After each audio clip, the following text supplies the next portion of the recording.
Hi, everybody. It's Saturday evening for some, afternoon for others, and we're back with more Champions of Eclypsia. I am unsure what's going to happen today, but it's going to be awesome nonetheless. So I'm looking forward to it. But yeah, let's go around the horn and see what everybody is up to today with my wonderful players who are totally not taking down undead powerful creatures and invoking sedition in other areas of my world. And yeah, it's totally not that at all. Yeah. So starting off with our head seditionist, player, Noir, how you doing today, bud? How's it going? Oh, it's going. I've got a pretty packed day today. I've got a work meeting a little bit later, so there's that. But other than that, yeah, work meeting on a Saturday. That's never a good thing. Yeah, it's the nature of the biz. Had a pretty cool morning for our Saturday morning show. We got to talk with Eric Campbell, which was just the unbearably insanely cool dude. It's just so much fun to talk to. We ended up talking like an hour before the show and an hour after the show. Just really somebody that everybody should check out and follow. In fact, do that. Go to at 16-bit Eric on Twitter and show Eric some love. He's a really cool dude. Yes. Yes, he is. He is a very, very cool dude. And that was a good show. And if you're not watching Morning Ritual, by the way, you need to be. 100%. You need to be, because they have had just about everybody who's who in the biz, for lack of a better term, on their show. And yes, very much got to be watching that one. Man, I don't know how we get such cool people. You know what though? Before we move on, I actually thought we were going to have I thought this was going to be the episode that Latia was not mentioned, but it didn't happen. It didn't happen. The zero episodes without mentioning Latia has. She's my arch enemy. I cannot rest until she's defeated. That's fair. That's 100% fair. All right, Al, bud, how you doing? How's Flint doing? Flint's ready to F some S up. Yeah. We're censoring ourselves this week, folks, because we went over our monthly limit last episode. Oh, I forgot about that. Which is really funny, because normally I swear like a sailor, and I haven't done it on this show. I think this is really funny that I can control this and the other people can't. What's new, Al? What's going on with you? Not much. Just working on some stuff here and there, playing some idle champions, unlocking, the Rivals of Waterdeep characters, including Dahani. Yeah. Shout out to Latia's character from Rivals. Oh yeah. Sorry, but yeah, it's just like, damn it. I will see that bird fried. I love Dahani. I love monks. But, oh my goodness. Yeah. All right. Yes. Jay, how you doing, bud? Awesome. A little nervous isn't the right word. More anxious to see what we do today and what who survives. So yeah. But yeah, other than that, things are going really well. Very happy, and can't wait to dive into today's episode. All right. Okay. Fair enough. Joshua, our resident Wolverine. How you doing, bud? Doing great. Super happy to have this past week behind me and to be here with the fellow champions. And as a team, I feel like if one of us goes down, we all go down. That's burning everything along the path, right? So right, totally. No, excited. All right, and Nikki Maud, How you doing? How you doing? Looking glorious as ever. I'm doing great. I'm really excited for this episode. I'm still going, Grandma, what? Grandma, what Grandma, is what? going on here? And of course, I have to add the titular. I can't wait to watch Whitebane burn. Oh man, listen. You're gonna be upset when that place doesn't actually burn. I am going to be upset when it doesn't actually burn to the ground. Listen, there's only one person who's poised to burn it to the ground, and they're too busy subverting a small, insignificant village just to prove a point. I'm sorry, not all of us can be that petty. I don't know who that person that you're describing is, but they sound justified. They sound justified 100%, right? Oh man. And I need you all to flood the or somebody to flood the chat with the exclamation point. DC is the man behind the throne who literally makes all of this stuff happen. So he's the one back there running tech, and he's just as much a part of the crew as the rest of these lovely faces you see on screen. But without further ado, let's get in to today's episode of Champions of Eclypsia.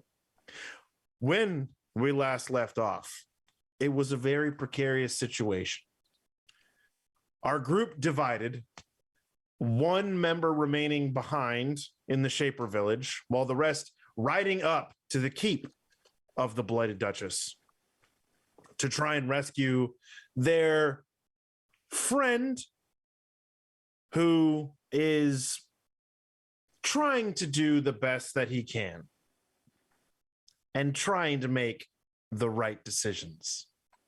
And then we have another member of our group who's making his own decisions and making his own choices about what's going to happen. So, up in the keep, we have Rolf, Aenor, Maud, and Balok, who is currently down for the count. Flint wounded himself. The flesh golem of which they had encountered has been rendered asunder and is down. And now they're confronted with the Blight Duchess herself. This veiled undead creature of sorts, speaking out, looking at Maud as if it is a person that it recognizes, someone that it belongs to, or that they belong to them. And she calls out, "Granddaughter, so good of you to actually come home."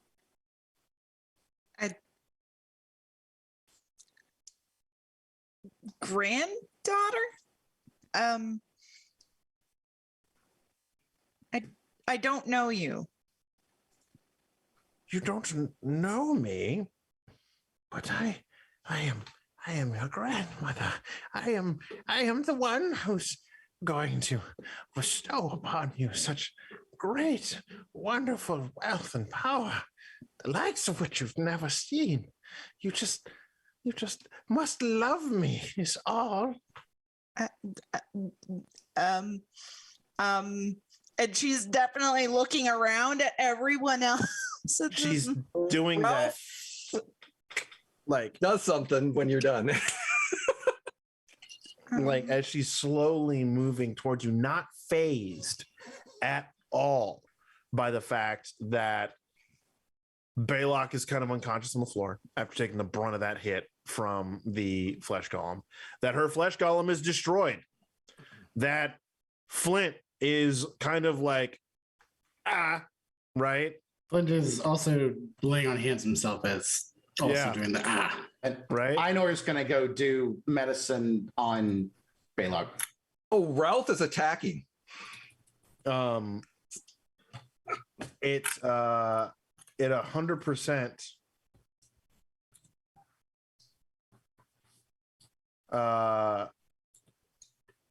It 100% sounds, looks like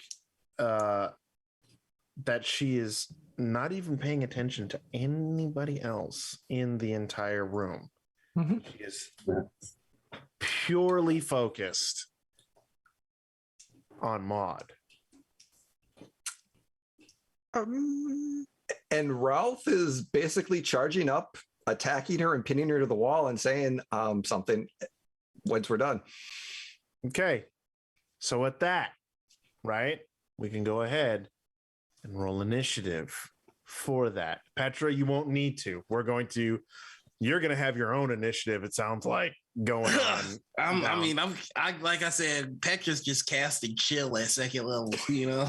Right? Just, right. So I need Flint, Maud, Einor, and Rolf to go ahead and roll initiative. All right. 30-20. All right. 17. 16 for Ralph. Flint, you said was that a what? 17? 17. 17. Rolf was at a 16. Yep. What is Maud at? 6. Maud's at a 6. Okay. All right. It's kind of funny because I have a +3 to initiative, but I never roll well on initiative. All right. Einor. You are going and trying to help Baylock, though he is very much unconscious.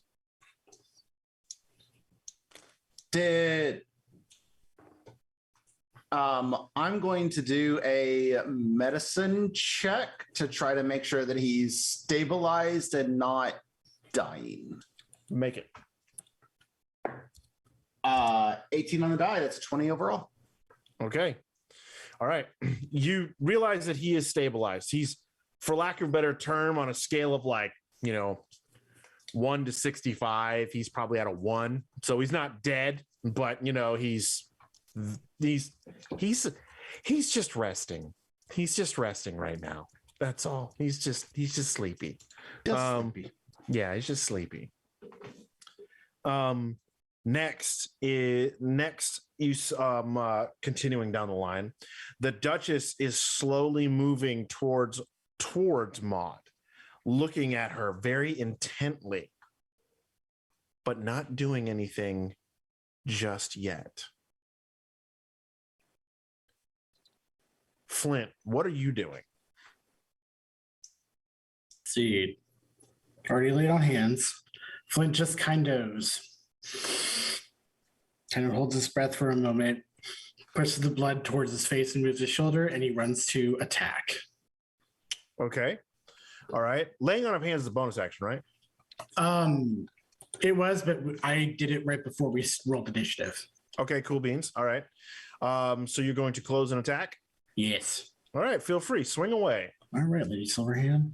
Guide me. Yeah, that's a miss. Okay. We'll go with that. How bad of a miss? It's one of those things where he goes and then doesn't even make the full connection, I guess, or the full movie. He's just like. My question is, what did you roll? I rolled a 2. Okay. Plus a 7, so 9. Okay. All right. As you run up and charge up in your haste and you swing your sword does connect with something. As you were going to swing your sword down, a magical barrier of some kind causes your blade to ricochet almost off of her. And she still pays you no mind, completely fixated on Maud with each rickety step that she takes. Can spitting be a bonus action? Sure. He's gonna Randy Orton style hawk a loogie right on her as he looks right at her. Ew, gross. Nasty. As it does, right? Mhm. The same thing happens. Mere half an inch above her body skin, it hits, falls down. That's Rolf. Ralph is charging at her, Okay. grabbing her and trying to pin her against the wall. Okay, Ralph. Using the axe and hand to pin her against the wall. And if I'm successful, hopefully we'll be saying something in a moment. But I will do this recklessly. Okay. So is that we're looking at a unarmed strike, or what would you like? Technically, you're trying to go for a grapple. So first you're going to try and hit, and then you're going to make a contested strength roll. Okay. So we're going to go with the unarmed strike reckless. So it's going to be at advantage. Mm-hmm. And come on, be kind, be kind. Oh, yes. 24. Okay. You charge up and you go to make your swing and your attack, and you go to pin at her, right? And you make it. You like run up and you're bam right there against it, right? And that same shimmering field, for lack of a better term, is around her. Just want to push her up against the wall and hold her there. Try and give me a strength test. Yeah, give me a strength test. All right. It's not athletics. It's a strength test. So This is going to be pure strength because you're just trying to just as much as you can. all right. Proficiency doesn't apply to this, does it? No, I wouldn't think so. Okay. All right.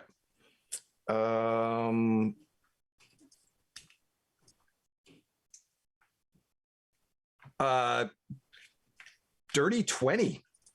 Okay. All right. So you begin to push into her and push and push and push.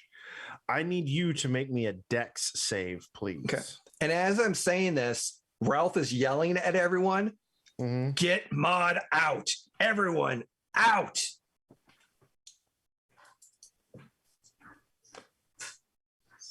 Oh, that dexterity saving throw is only going to be, oh, wait a minute. I have advantage. So that's going to be 17.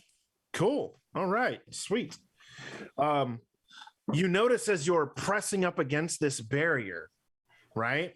The wood on the handle of your axe begins to rot and disintegrate. The +1 axe that I have. All right. Magical axe. Awesome. Yep. That's happening. Everyone out. And Rolf is just screaming in rage, just telling everyone run and get out. And he is holding her here so everyone can escape. Okay. Maud, what are you doing? Maud is confused and panicking. It's like, I don't know who you are. I don't know what's going on. What? Elvish? Huh? I don't get this. And there's definitely this kind of look back and forth at everyone, but she did hear Rolf say run. So she is going to start making her way back. Okay. And it's definitely checking on Bardock. Okay. Are you talking about the chieftain? Yeah. All right. So as you are you starting to backpedal away? Mm-hmm. Okay. All right. So as you're starting to backpedal away, right? Rolf, there is a puff of what appears to be smoke, ambers, and cinders. And where she once was, she is no longer there. You feel as if your axe gives as you push through, right? And then there's this puff of smoke and ambers in front of Maud. Where are you going, child? You must mind your grandmother. What is this? Is she right in my face now? She's about 5 feet away from you. This is very weird. I don't know you. I don't know what's going on. And she is still, there's definitely this backpedal still going on. And she's kind of looking around. This is the first time Maud's actually been kind of scared. Fair enough. At the top, Idor, what are you doing?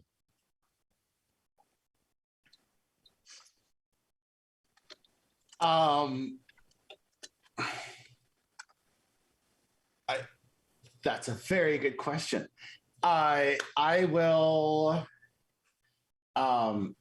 He's going to start thumping on the drum in kind of a slower rhythm, and look at Maud, and he's going to cast Bardic Inspiration give her Bardic Inspiration. Okay. And say, "We're here to support you wherever you go." And then, Was this United Way? yes. And I don't know. He's not going to attack. He's going to start trying to get Baylock and start to kind of drag him towards the door if possible, which looks really hilarious since Ainur literally can't lift Baylock. So it's a bit of a drag and slow move. So he at most probably moves him like 10 feet. Okay, fair. All right. So man, let him die. Wow. No. Wow. Mother, was that you? Mother? No. Just out of nowhere, Petra's like, let them die. Earned his fate. Right? Flint, what are you doing? See, I know we're kind of struggling to get Baylock out. He's gonna go help him. He's like this. I don't know what it is, but I feel like this man needs to survive and get back to his village. But no, seriously, Flint's gonna put his sword away and go help. Listening to Rolf, but also going to help Ainur to get Baylock out of there. Okay. All right. And however, moving him as much as he can, I guess, with Ainur's assistance. All right.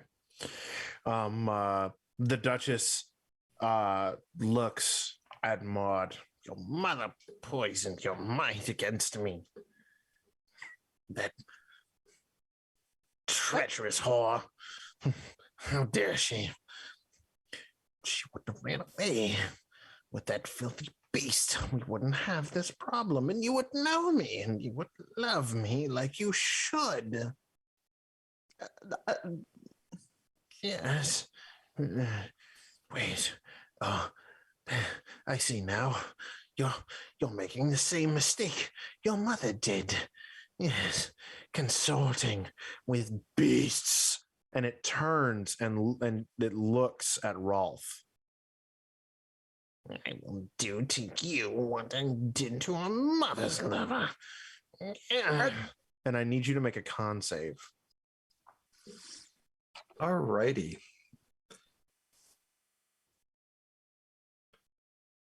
23. You feel as if a sickness is starting to wash over you, but at the same time, your body begins to push it back. And so you're like it's that whole, like, you can definitely tell that she tried to do something to you, but you were able to push and stave off whatever that was. And she's just, you'll be a little bit tougher to kill. You'll die, and she will be mine and love me, and we'll be a happy family in this world of ruin. Yes. Yes. And she starts to make her like shambled foot movements towards Rolf. You and your bastard sons will all die. As she's looking around at the rest of you.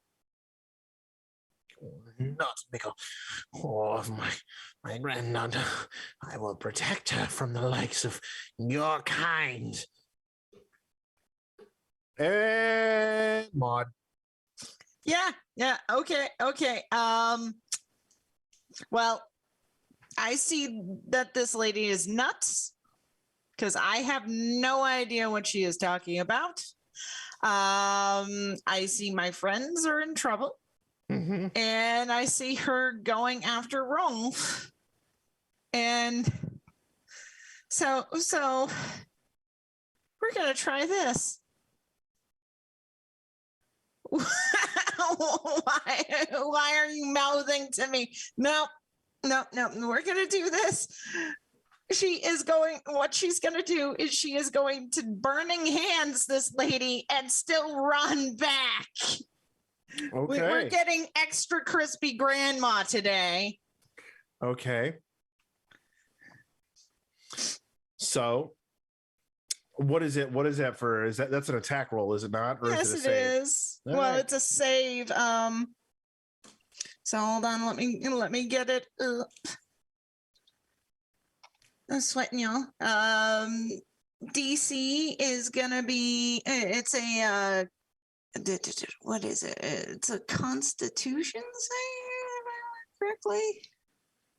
No. It's dexterity. Dexterity saving throw. She has to beat a 14 or else she gets half damage. Roll your damage. 9 damage. 9 damage. So you reach out with your burning hands and flames lick from the ends of your fingertips to her flesh. Mhm. Her attention distracted, her movements changed. The flames touch the back of her dress, and you hear her let out this piercing scream, similar to that of the golem that you had fought previously, just not quite as bad. And she turns and looks. You little witch. Do you have any idea how much this dress costs to make? I'll rape it from your soul. And then in the back of your head, you hear run. Yep. That's all that's going on now. Cue AWOL Nation. Anyway. Yeah. Top. Anor, what do you do?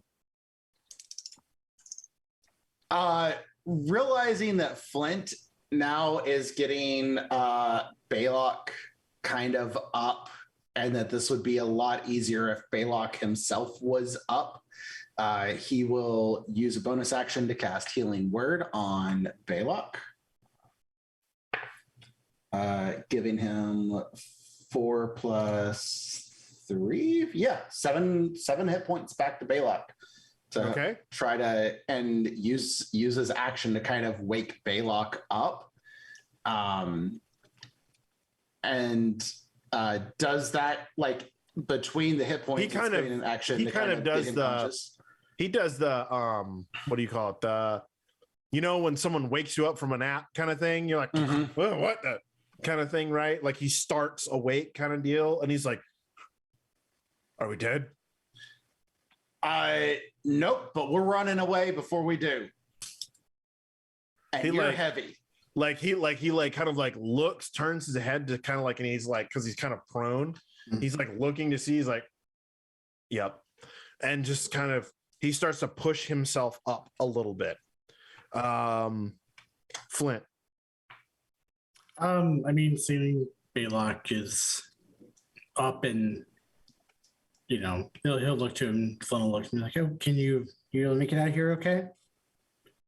Or I'll make it myself. Yep. And he kind of like grabs at his sides, like kind of like hugging a rib.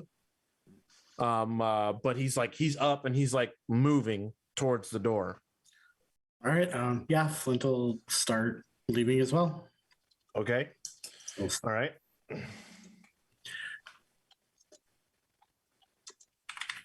All right. So she turns, this creature, the Duchess, turns back to look at Rolf.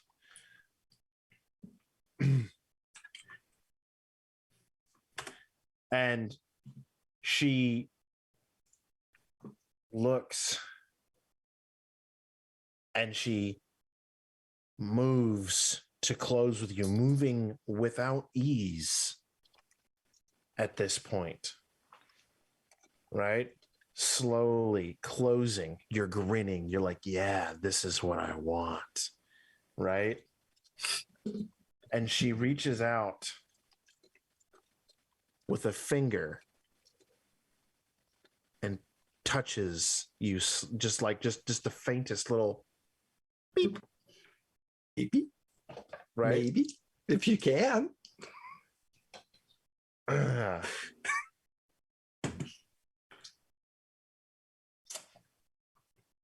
That's going to be a 22. Just barely. He tries to avoid it, but just gets that, yeah. But it's the ever slightest of touches, Mm-hmm. right? Mm-hmm. And I need you to make a wisdom save. All right, I need to double. Best. Not my best, but I need to double check on something real quick. Nope, that's a different game system. So, yep, got to double check here. So here we go.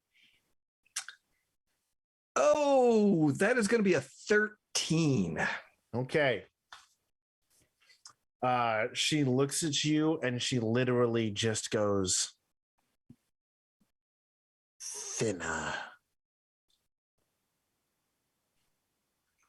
And you feel the strength of your body begin to drain. And you become very tired. Your axe feels too heavy to lift, as if it feels as all that anger, all that strength has been bled from you.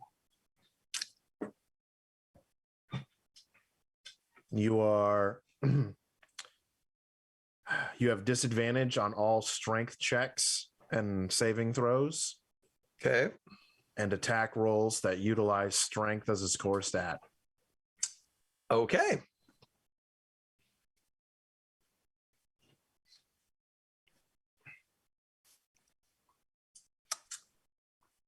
Maud. It's my turn. Or no, Rolf, my bad. Sorry. Yeah. I was like, oh yeah, right. I was Rolf. like, yeah, I was like, I'm after Flint too. So, all right, here we go. Yeah, she's on me, touching me, and I'm like, all right. And I'm just kind of grinning as but the rage is still there. And I just deep put it in and just hear this growl. And Rolf is like, run. And he's going to try to grab her again and just pin her to the ground. Okay. Clickety clackety, make it a tackety. Since I'm still raging, I'm not done with my rage yet. I will be doing it reckless. So advantage, disadvantage turns to regular. Correct? Yes. All right. So unarmed strike. Let's get to that.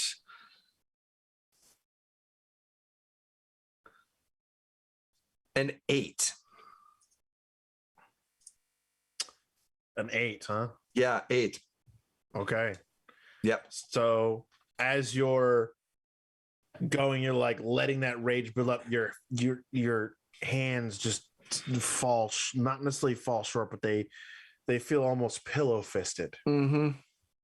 Maud, fixated on this fight, you see what's happening. You see this powerhouse that is Rolf.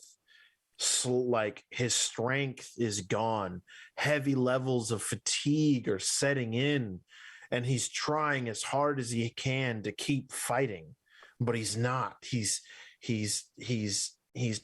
almost play fighting is what it looks like, because you're like, Rolf can crush people's heads with his hands kind of thing. And this withered husk of a being is draining him. This is not good. I don't know what I can do in this situation to help out any more than I can right They're not now. paying attention to the chat.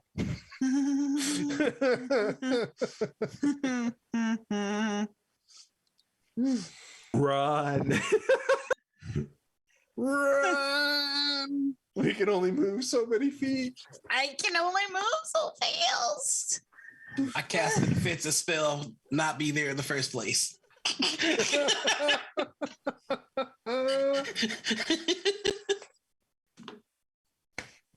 Okay, I'm gonna try this. We're gonna try and use one of my special spells I get from being a witchy witch.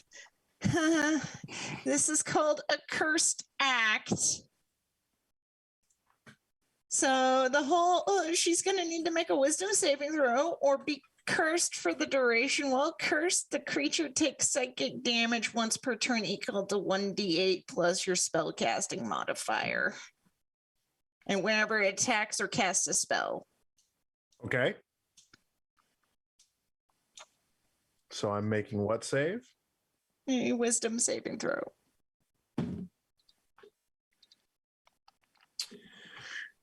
Does a 19 pass? Yes. Yes, it does. We're only level 2. They're gonna... That doesn't work. And yeah, she just kind of looks to Rolf as she's continuing to back up and try and get out of here because that's what she was told to do. Valiant child. Stop hurting my friends. And why should I? So you can leave and not claim your birthright? I don't even know what you're talking about. If you stop hurting them, I'll listen. I'll listen to what you have to say. If you stop hurting everyone. She's going to make an insight check on you to see whether or not you're telling the truth. So roll your deception if you're being deceptive or not. She's not being deceptive right now. Okay. Maud's being genuine. Do you see? You come to reason, my dear. This is exactly what I needed. Yes, come, sit. And as she literally like starts to walk up to like where her throne is at, right? You see her gesture with her hand, right? And literally out of the stonework and earth, this moss-covered, almost smaller throne seat comes up out of the ground next to it. And she's like, sit, my child. Rolf, your strength begins to return. You begin to feel more like yourself. You're like, what the hell was that? Maud does start to walk towards the chair. She turns and she sits down. Her movements more fluid, more natural, less like a corpse and more like a living, breathing entity. And as she turns to sit, she no longer appears to look old and frail, withered husk of a body. She looks beautiful, demure. Her clothing is no longer tattered. It's all looks as if it's brand new. And the veil comes off of her face in a slight wisp of air. And you look at her face and it's like staring into a mirror. Down in the village where Petra's at, you're talking with all of the various villagers. What are you doing? You have them almost eating out of your hand. And you can see the chieftain's daughter, Serena, staring at you, her eyes slowly flooding black. I think I think like I'm just gonna try avert my gaze from the others real quick in thaumaturgy, and have some black eyes of my own looking at her like, I can do that too. You ain't special. Do you do that? Yeah. Okay. Make a persuasion check. Oh. Ooh. This was a spice that I was not expecting. All right, and I probably should have had dice ready. Messing up. All right, so here we go. You're setting my difficulty. That's why I'm asking. Okie dokie. Persuasion, you say? Mm-hmm. Okay, that's not a bad roll. Let's see what my persuasion is. 21. Okay. Okay. So you notice a few, not all, but only a few, right? Their body posture changes slightly as they see your eyes flooding with black, and they kind of start for a moment and start to step back, right? And start to be like, false. He's false. He's false. Look at his eyes. And then you notice that several of the other congregation that are there, and I will refer to them as congregation at this point, right? So like, what do you mean? What about his eyes? What do you do? Blink. You have a quick second to react. What do you do? Oh, I'm just gonna cop to it. My nature. Do you keep your eyes black? Yeah. Okay. My nature is one that is complicated. I have been given divine gifts since birth. The nature of the power may seem malicious, but it is how you use the power that you're given that defines it, not its origin.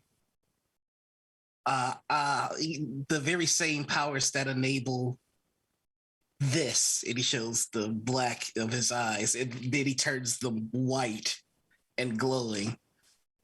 There's also the power that allows me to heal. I am not strictly human. There's more to my blood, very much like all of you. Okay. You aren't defined by your shifter nature. It is simply a part of you, and how you use that is what defines you. You see, the couple that were like, what? The majority of them are believing you, right? However, there's just these two, right? Only reason it's just these two is because I literally rolled to get to 21. So it's like you still killed the bulk of the crowd. There's those couple of doubters now, right? And one of them looks and goes, but you have the eyes of the Lich. The same power that fuels the Lich runs through my blood. So you have the Duchess's blood? I can't say for sure. I don't know exactly what it is in my blood that is divine. It could be the Duchess. It could be any number of creatures. I try not to focus too much on it.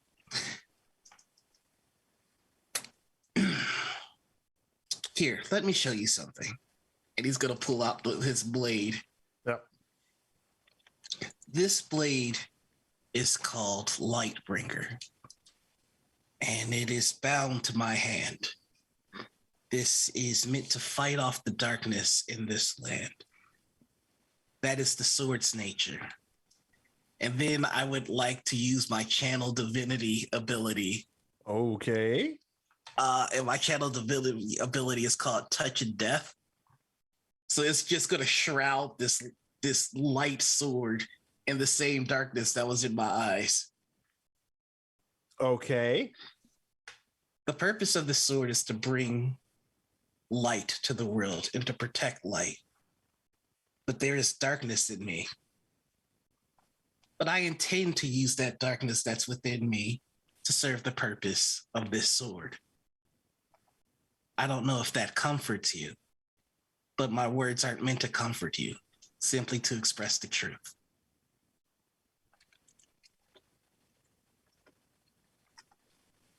They And kind then of the darkness is just going to vanish from the sword. they kind of start to look and like you see a couple of them, like those two start and it's like no, and they're listening and they're like, well, right? And then you hear Serena. Here we go. Well, my people, it appears we have the savior that we've been looking for. As she looks at you smiling, and the crowd begins to clap and kneel. And she's just staring at you. I like to incite her on this. What did she just do? What did she just do? Oh, okay. I'm good at insights. 13 plus 7, 20. 20. Okay. You get the you recognize she knows and sees what you're doing. And she's literally feeding the lambs to the slaughter.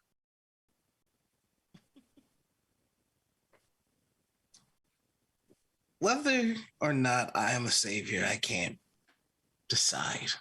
My purpose in the Church of Passage is to do all that is necessary to protect the natural cycle of life and to prepare the way for the one that would be the savior. So. What you hear, but you are the savior. Yes, you are the savior. You stayed here to protect us while they went to go fight that cursed being in the keep. You are here to protect us. Only you can lift this sword. Only you, like over and over and over and over, right? And like they list all these things. And then you hear Serena say, gods are often chosen, not born. I am going to go to the one that's the guy on his knee that is like most vehemently going, but you, and I'm going to go. Then if I am to be your savior, understand that my first decree is that you should all learn to save yourselves. And the way that you will do that is by working together. Then I'm going to stand up, offer him the sword again in my hands, and then I'll go.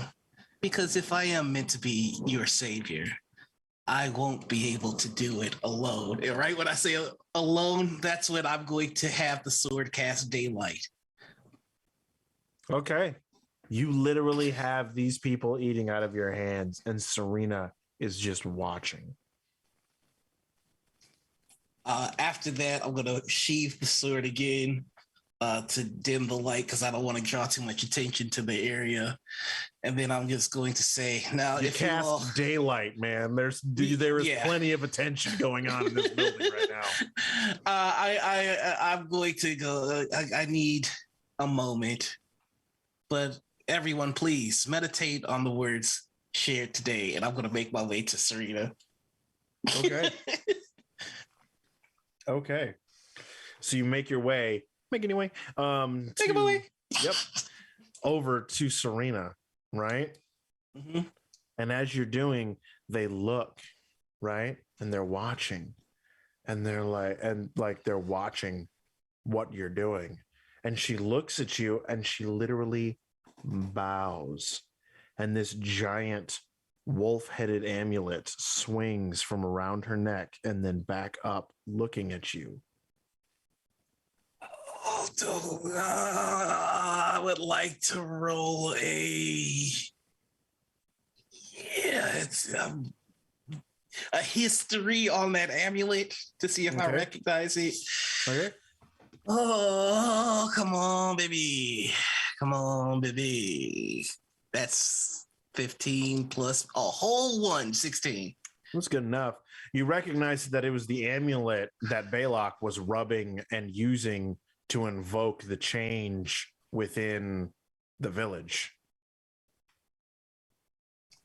As she bows, I'm gonna just lightly put a hand on the shoulder to you're good to get back up and go.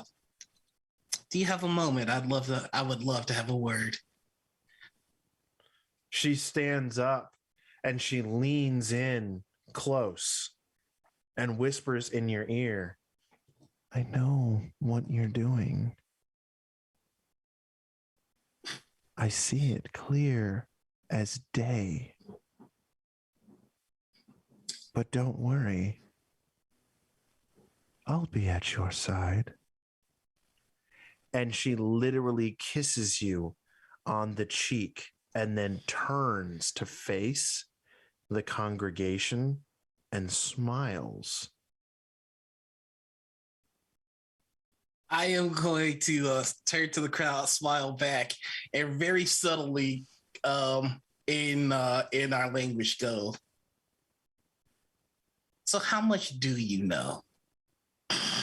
She doesn't respond to it. Is there any look of recognition at all? None. Okay. Not a single ounce of recognition. But what does happen next is one of them, after she kisses you on the cheek, one of the congregation looks up and sees she has chosen. She has chosen the Savior to be her beloved until the end of time. Wait, what?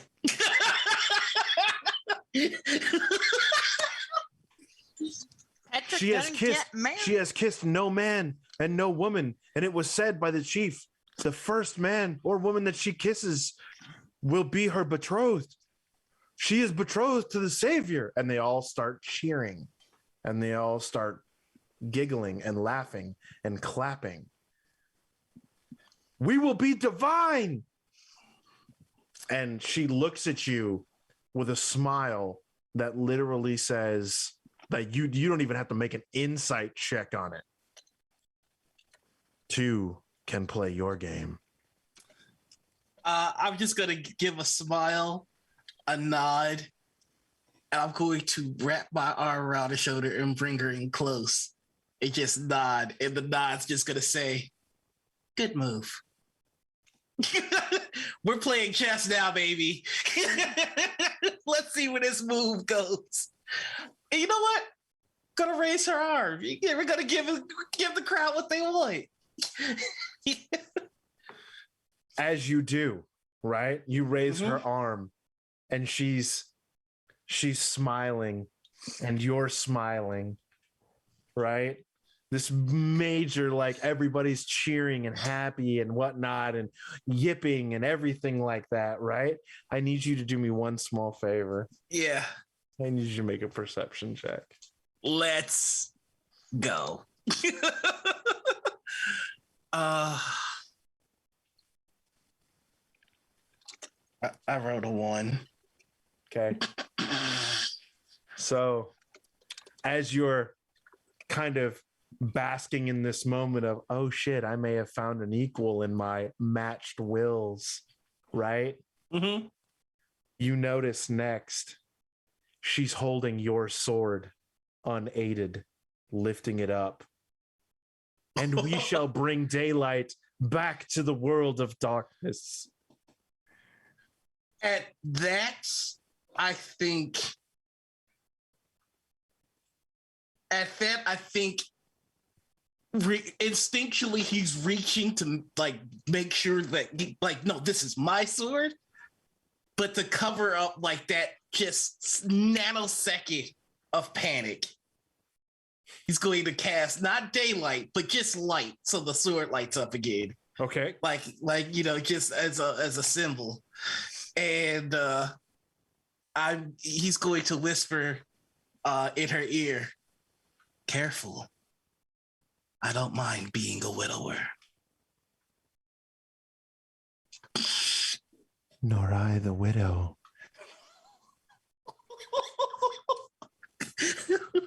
I love her. Back. Can we go back to sassing Petra about the wedding? Can we go back to that? Shifting back inside to the keep. You're staring at a face that looks your own.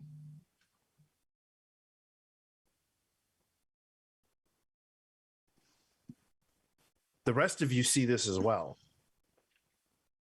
As the veil is cast aside for a moment, you see it looks like Maud's face is on the face of this body. Would Ralph be able to step between Maud and the throne at this point? Maud hasn't quite made it to the throne yet, so I would say yes, you could if you wish to. Yeah. But you can definitely tell that the Duchess is looking very pointedly at Maud and expectingly at Maud. Mm-hmm. Mm-hmm. Is that what Rolf's doing? Because this is going to determine what Flint's going to do next.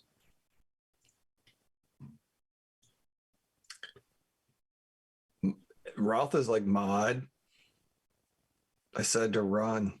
What are we doing? Tried to run. You were going to die. Flint That's goes up.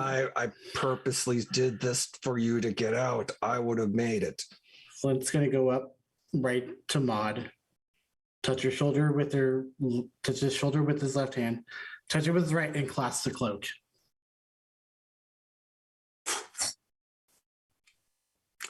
Black smoke fills your vision in and around you.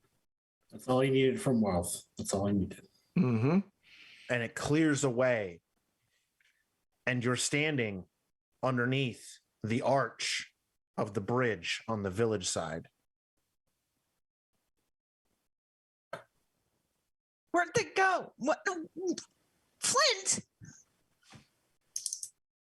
We need to go back to the village. We need to get Balok's daughter. Bring her back. That's who she's after. Because she referred to Balok as the beast and bastard sons and all that. So Rolf said to run. He says that pointedly. If he dies, it's your fault. Rolf. I told you not to come after me, he says, and he just starts walking back to the village. Einor. Rolf. Einor kind of running low on some of his resources, but seeing that he is currently the healthiest out of the three here, draws sword and dagger, starts to take a step back and goes, I'm running your tail if you think you can outrun me, like yelling at Roth and Balok.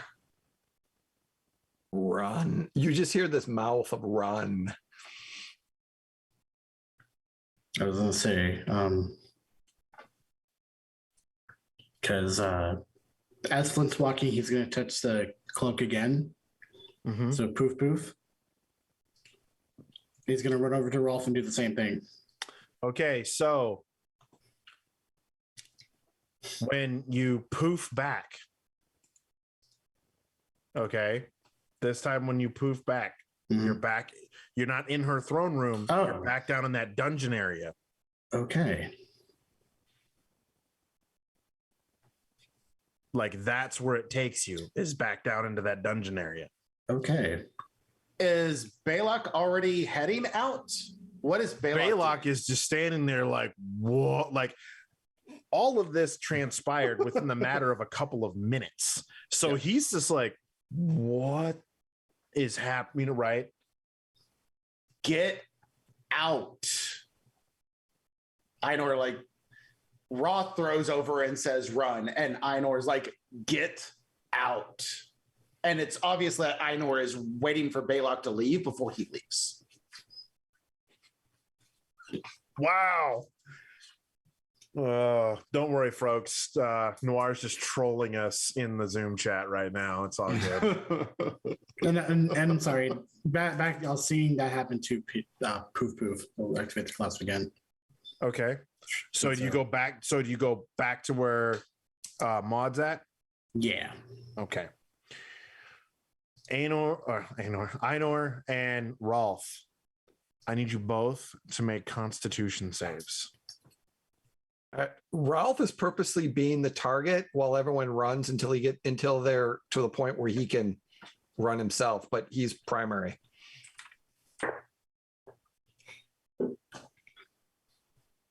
I wish that was an advantage because that would have been a nat 20, but no, it's only a 17. Okay. 11? Okay. Okay. Let me see what he gets. Okay. As you are standing in the presence, she stands. Her jaw almost dislocates with how far it drops. You see the visage of Maud flutter away. And it's as if millions of flies jet out of her mouth, filling the room.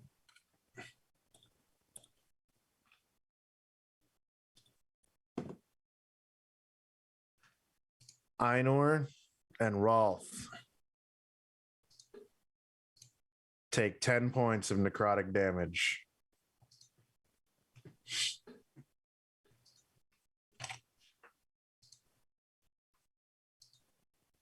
And you hear her simply say, "First you." And the flies and everything shift over to Balok. And you hear a blood-curdling scream. And the flies move away. And there's not but sinew and bone left where he once was.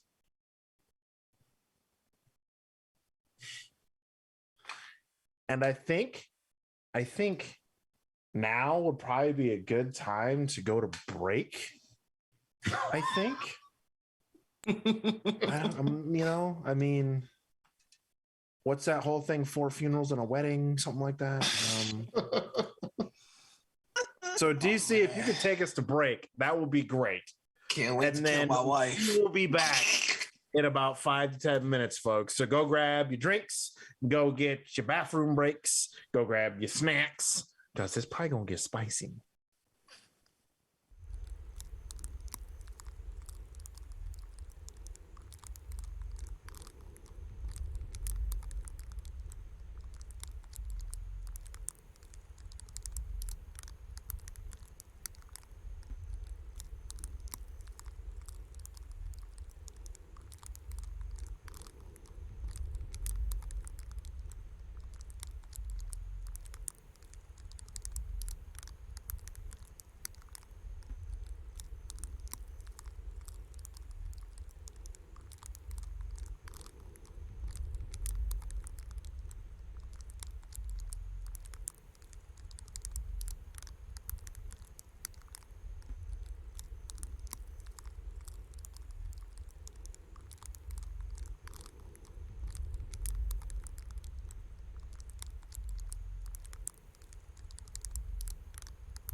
Hello, friends.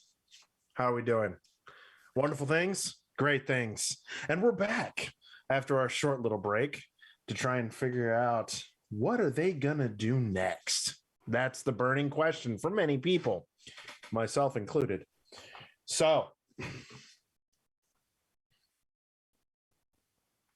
when last we left, Flint and Maud had returned to the arch bridge via the teleporting cloak. Einor and Rolf were both hit with what appeared to be a swarm of flies, causing a bit of damage to them, and then also the actual death of Balok. Petra is currently making wedding arrangements, probably in over their head. Not quite sure, but we'll find out more on that one.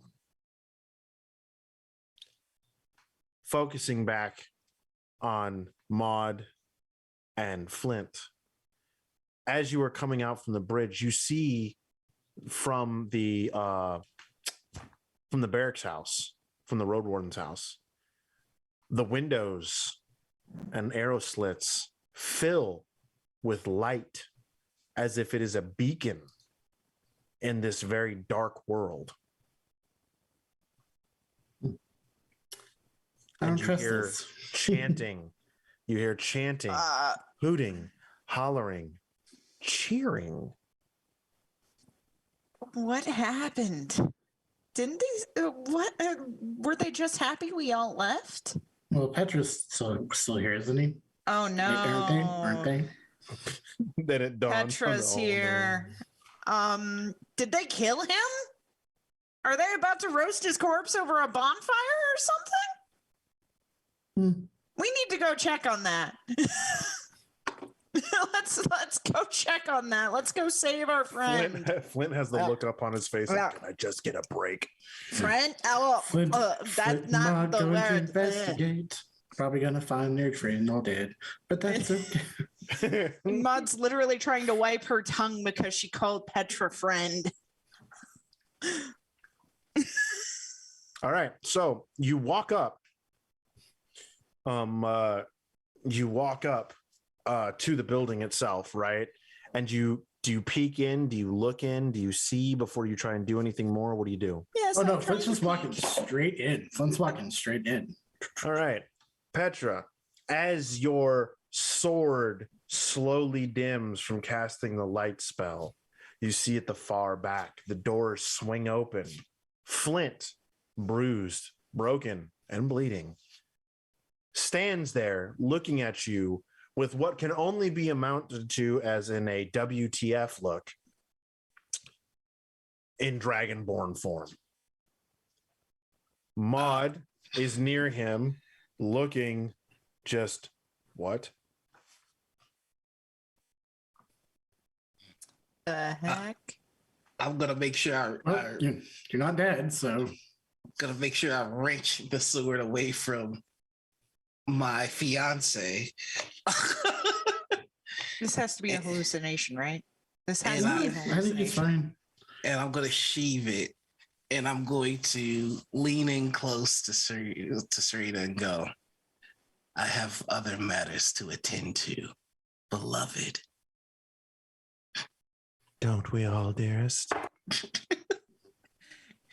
Then And hang on. go ahead. As you're doing that, right, you see one of the villagers, Flint, turn around and be like, the travelers with the savior, the travelers, they must be his apostles. These are the apostles of the savior.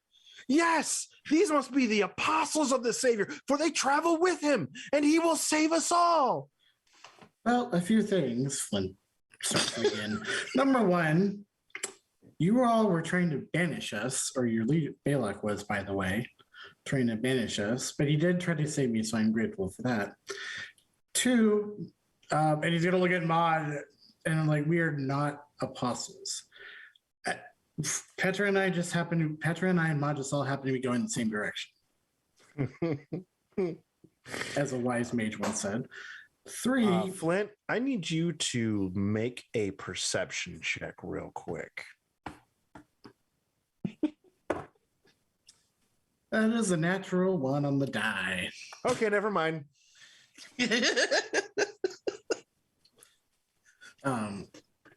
Let's see, that's 2. There's a third one.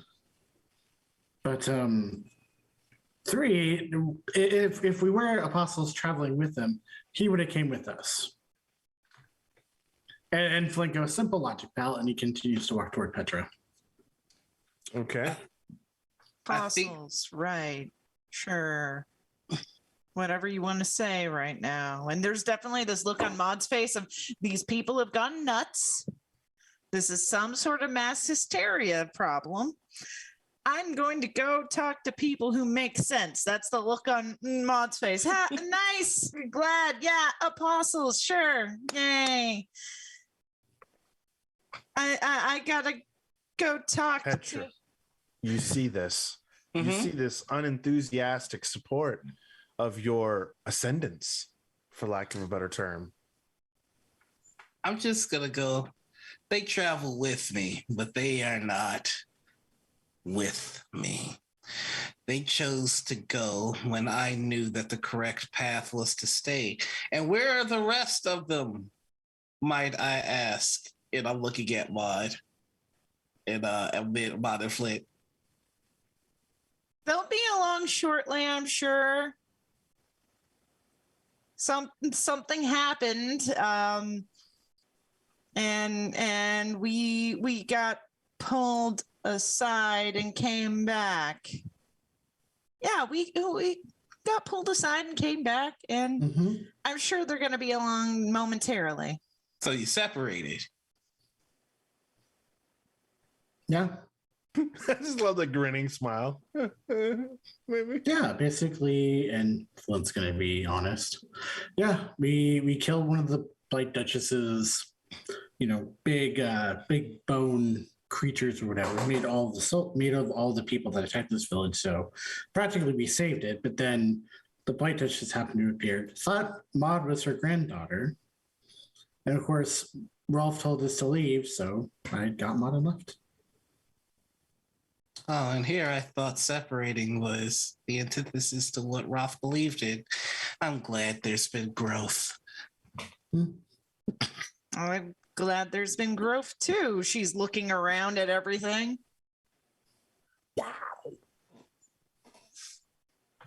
Well, it's so good to see you. Is there any word on the chieftain?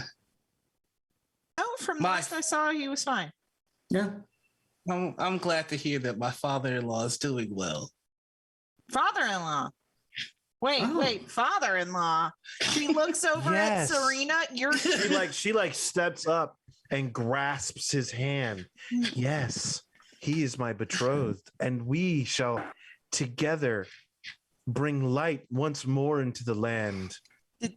Did you hit your head? And all those that oppose us are obviously with the dark. I got a dirty 20 on an insight check. Okay, what are you looking for? What are you trying to get? I guess as she does this, especially trying to see if she's genuine when she's saying this. No, not at all. Okay. If for the record, neither is Petra. Well, I mean, and Flint's like, oh, that's great. My aunts, Cagney and Lacey, they recently got married not too long ago, so it was great for them. They very much are both, for lack of a better term, putting off this whole they're planning something.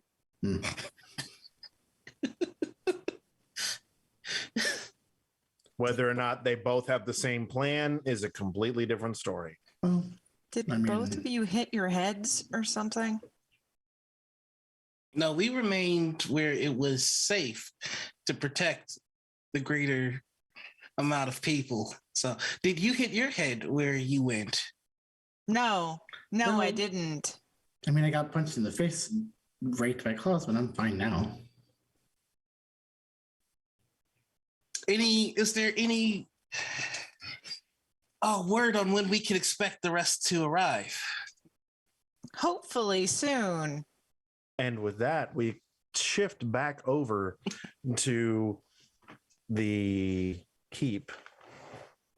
Rolf, Einor, you are staring down what by this point you have deducted is a lich of some level of power. Yeah.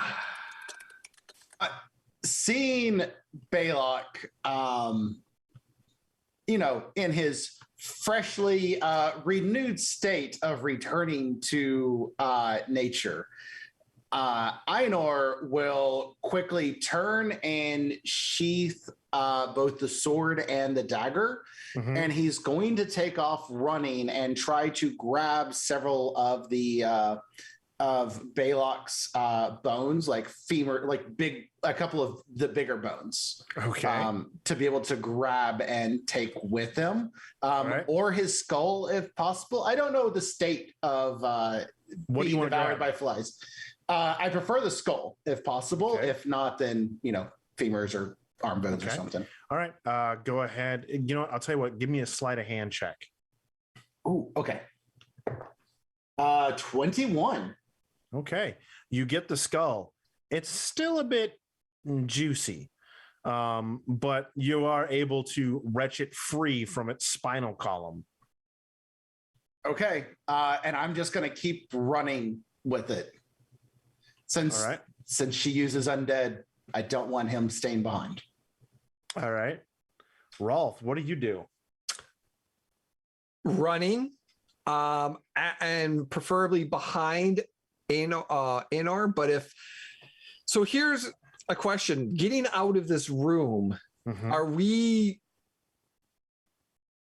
Is there stairs going down, or are we close to like the edge of the wall? The trap door. So there was the trap door that you guys came up. Okay. A quick look around, right? You notice that there is a set of doors behind you, right? That you don't know where they go. Right.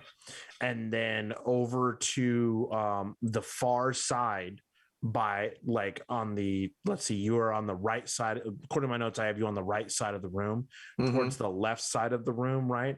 There is a set of stairs that descend downward. Okay. The closest thing to you at this point is the double doors to your back.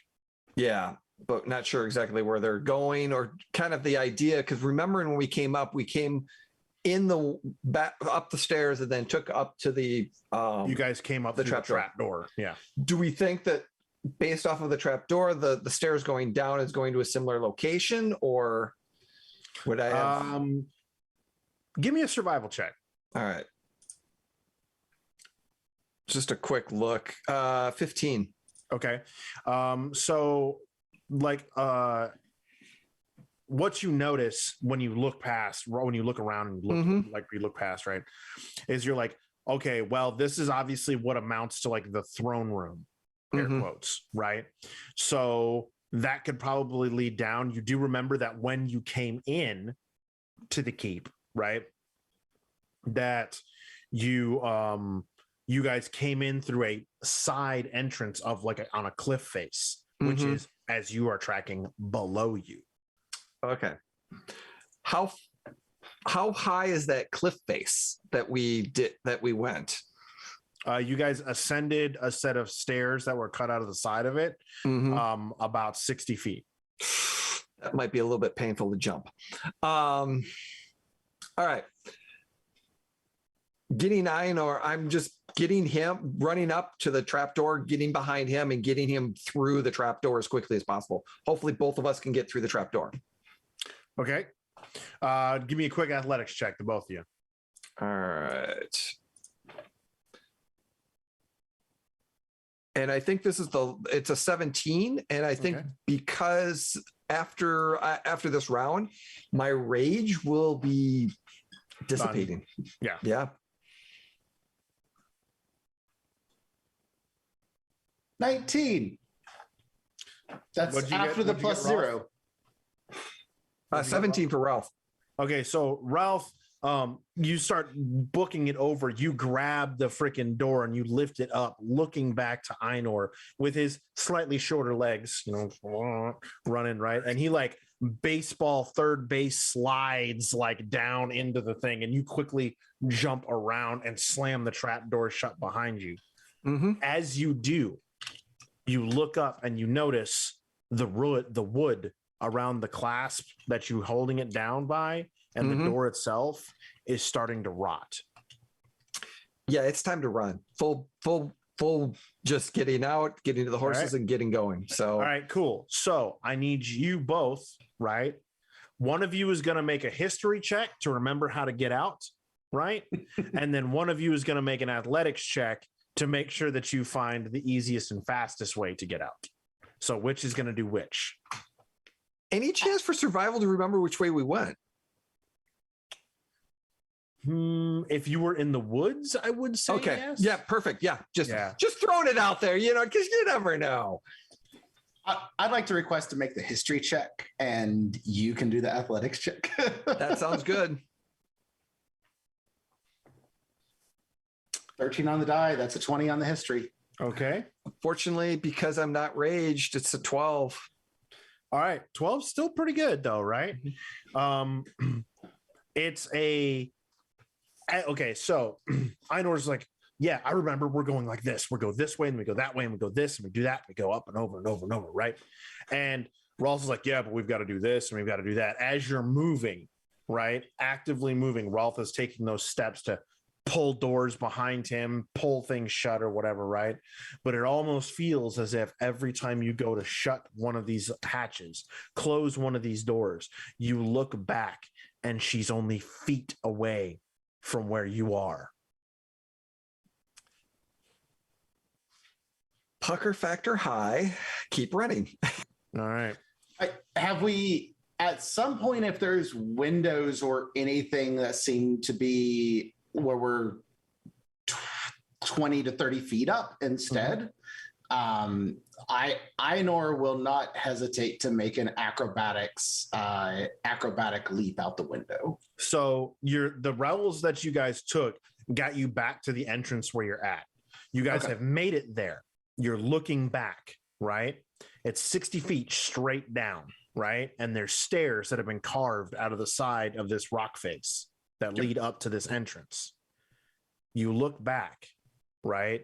And you see her standing there, right? Shifting as she walks, right? She looks like this beautiful, healthy, demure looking version of Maud. And then she looks, and then the next step, she looks like this wretched, old, frail, disintegrating-esque type creature. And with each step, it's shifting back and forth and back and forth and back and forth. And she looks at you. She looks at you both, and she raises her hands.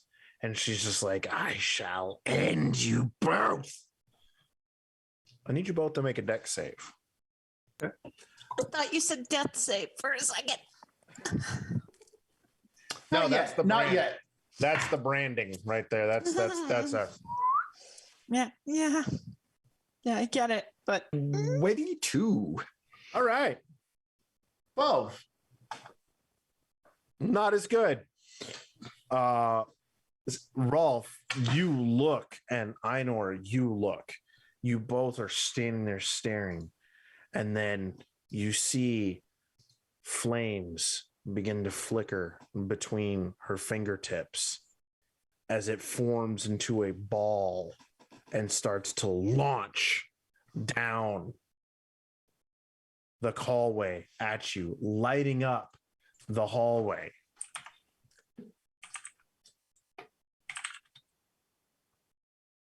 What? I need Rolf. You got a 22, right? Yeah. Okay. So you duck out of the way. I have a counter offer maybe, but grabbing my shield and putting it on the stairs, I would like to slide down the stairs with the shield grabbing Einor with me. I need you to make an acrobatics check. Acrobatics? Come on. I wish we had something to help with this, because this is, please pray this is going to go. Can I, because I'm I am more acrobatic. Can I aid him to give advantage? Or does he need to first land the shield before I can aid? Before I can. He's gonna have to land the shield. Okay. Listen, I used to skateboard as a kid. Okay, throwing that board out and landing on it as you're jumping is no small feat. Okay, It's true. So the nat 1 that I rolled for a 2, I would like to have me fall off, but Einor keep going.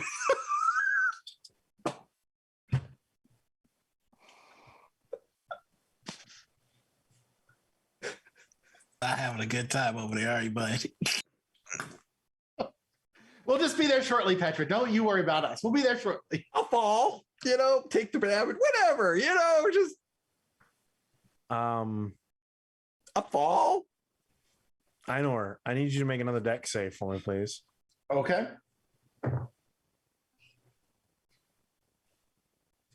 So that's a 7 overall. Okay, so the fireball whooshes out of the entrance. Rolf trying to make this hasty retreat to slide on the shield. The shield shoots out from the stairs, grabbing Einor. However, Einor more or less rides Rolf down the stairs as they bump and tumble down these makeshift stairs of stone and masonry. I need you both to take 15 points of bashing damage.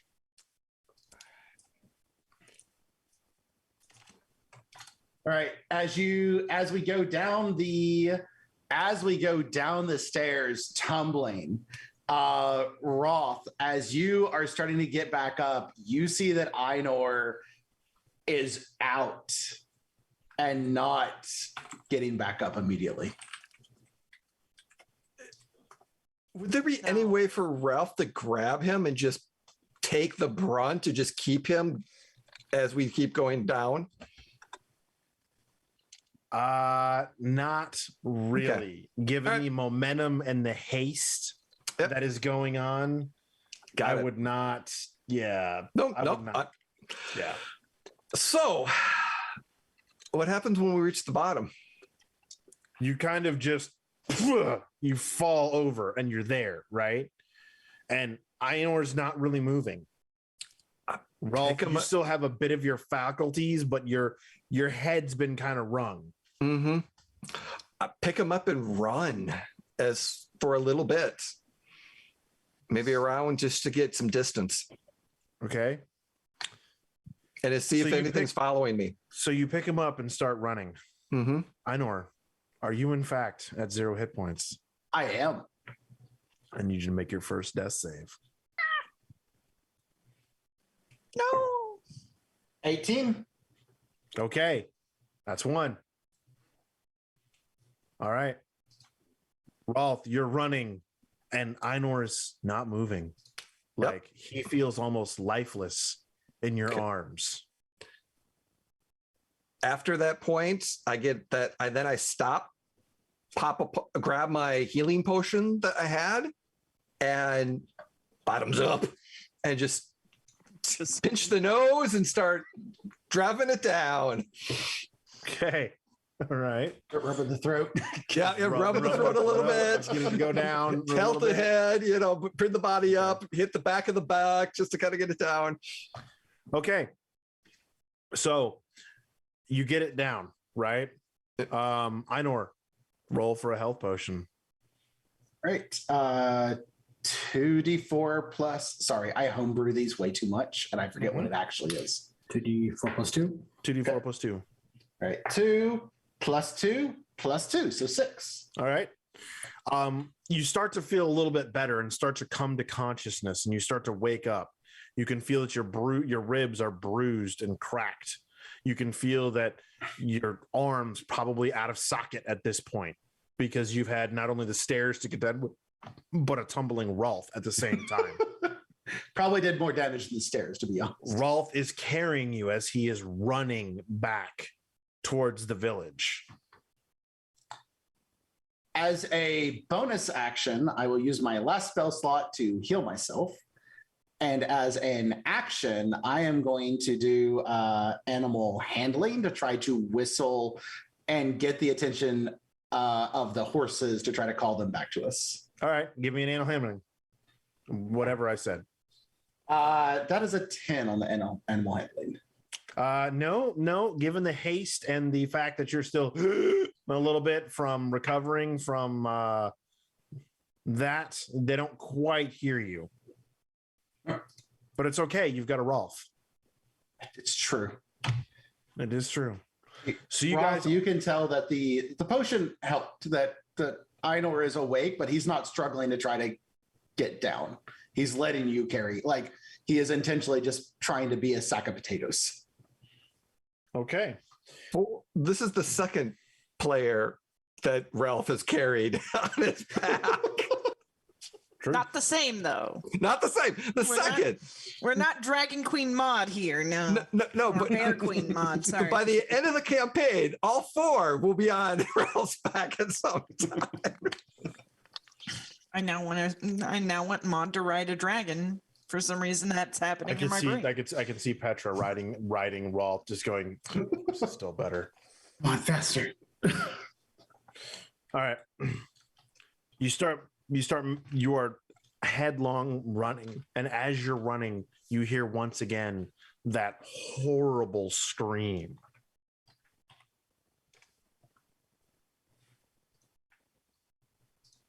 You keep going. Do you just keep running headlong toward the village? Keep running. After listening to Einor whistle, I'm like whistling for, try to, if we can get the horses, great. If not, they're lost. And we just keep running. Okay. You keep going because by this point, you're too far away from the horses for them to probably pick you up, kind of deal. Back in town. Petra. Serena watches as you walk away and as the crowd parts for you as you walk up to your 2 traveling companions.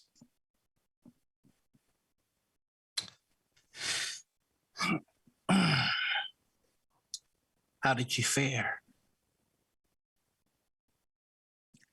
Well,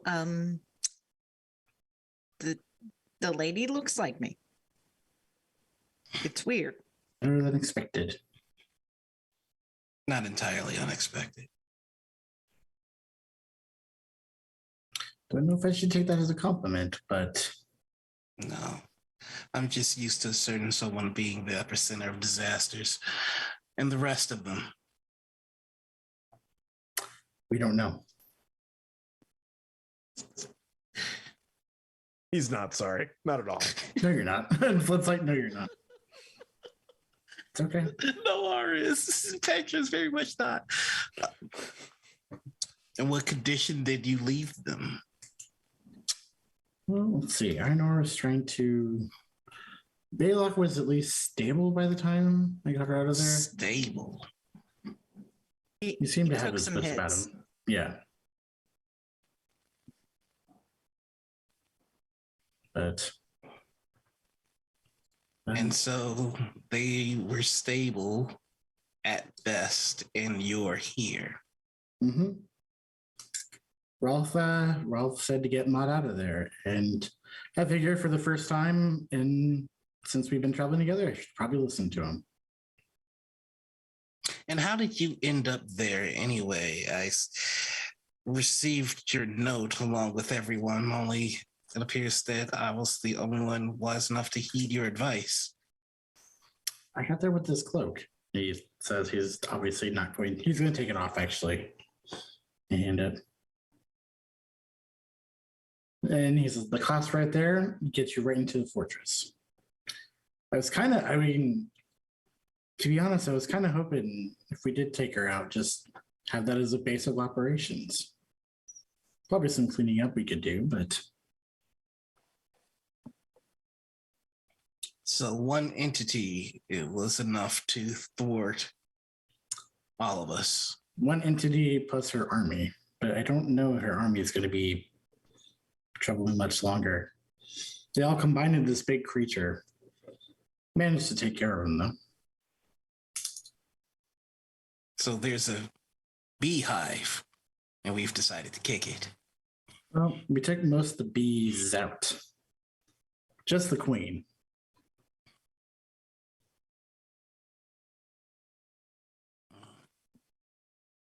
Well, But what kind of worries me though is, and he points to the village, this could also be a potential beehive. Because I think Serena's obviously your granddaughter. repeat that. Well, Baylock, and I'm assuming we're right near that cage with the skeleton hanging there. That's actually more towards the entrance over by the bridge. Okay. There was a skeleton. Sorry, I thought Petra was there when Baylock told us all about the Duchess and Petra was there for Okay. that, right? Yeah. But I'm saying Okay. where your location is not near that cage. okay. Your So it's like- location is towards the bunkhouse. Okay, so yeah. Well, yeah, that skeleton Baylock mentioned, yeah, that was her daughter. So, or that was her daughter. So Serena is Baylock's daughter. Then it's likely that Serena's mother was the Blight Duchess's daughter. Interesting. Also, I need you to do me a favor. Hmm. Pull up my sword.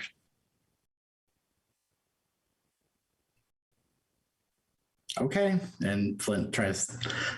He doesn't expect to be able to pull it. Or Can't. Yeah, can't do it. Okay. I just needed to check. I believe what you say about Serena is true. I think that she is far more powerful than she's letting on and very clever.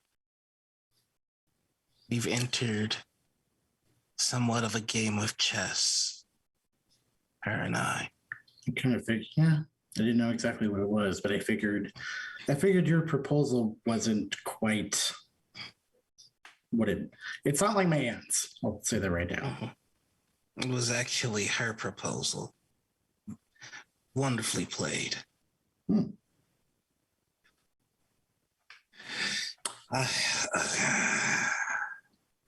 Is this going to hinder your mission? No, this is an interesting puzzle.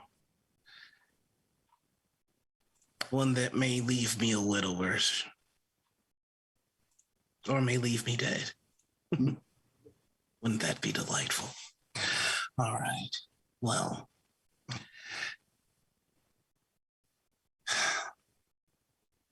Perhaps we should send a scout to see if the others are lingering and limping their way towards the village. You're the one in charge. You should probably your idea, or probably you should go do that. Is kind of that's going on. Maud's kind of gone over to try and talk to Serena. It's like, are you okay? Did you hit your head? Are you Don't suffering do from it. some form of brain damage? As she's looking over towards Petra while that conversation is going on. Whatever do you mean, darling? You know what I mean. No. It's I don't. Petra. Yes. A fine specimen of the male persuasion, bearer of an ancient relic, swayer of the masses. Who wouldn't want him at their side? Someone that needs someone honest next to them. Someone who wants an actual opinion instead of whatever the farce it is that's coming out of his mouth. She just she smiles and she looks and she goes, honesty does not build kingdoms, darling. You don't need a kingdom. Oh, but we do.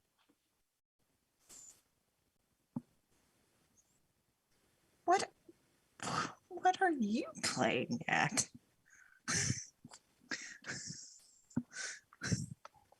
I'm playing at survival. I thought you were surviving out here. Survival for more of my kind.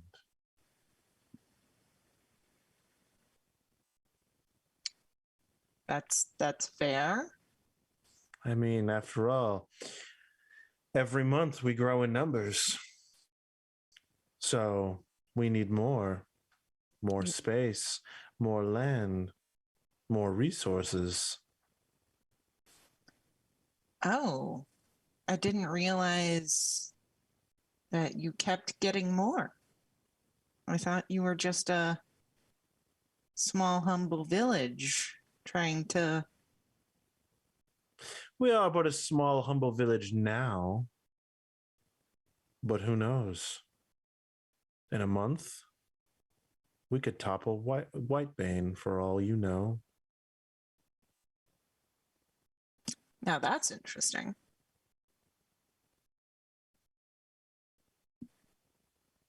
I bear that city no love. Well, if it comes to that, I'll make sure they know not to kill you. Thanks. Though I can't say as much for my husband, or well, soon to be husband. He doesn't seem to like you or your kind. What do you mean by kind? Oh, you know, witches. You said something about you smell of two before. Indeed.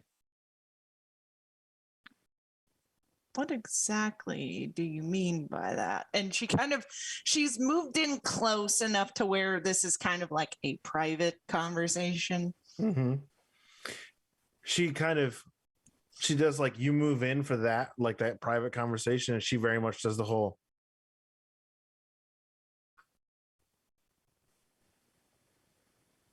I'm not going to bite you. She says, "What I mean is," and then you hear in the back of your head, "She knows I'm here." Have you seen more people like me? There are many who harbor the lost. There are many who seek refuge within others. And she kind of like looks at you like, but you have just one. I don't think I could handle more. Honestly. And she goes, I don't like that she knows that I'm in here. I don't like that she knows that I'm with you. We need to stay away from her. Keep my wife's name out, you know. And there it is, folks. Darren. Sorry. But that's good advice. She just kind of looks at you, and then she leans in real close. What? Hello, Marcus. And then she walks back, and then she just walks off. And at that point, you hear Rolf running, like, and panting, right? No, and time to Anor's unpack all this. like, wee-hoo! Yeah, there is definitely running out to deal with this. Your name's Marcus? Your name's Marcus? What? Why couldn't you have just said that? There's more important things happening right now, don't you think? Okay, Marky Mark. At that, you actually feel a twinge of pain on one of your ribs. Is that a good vibration or a bad one?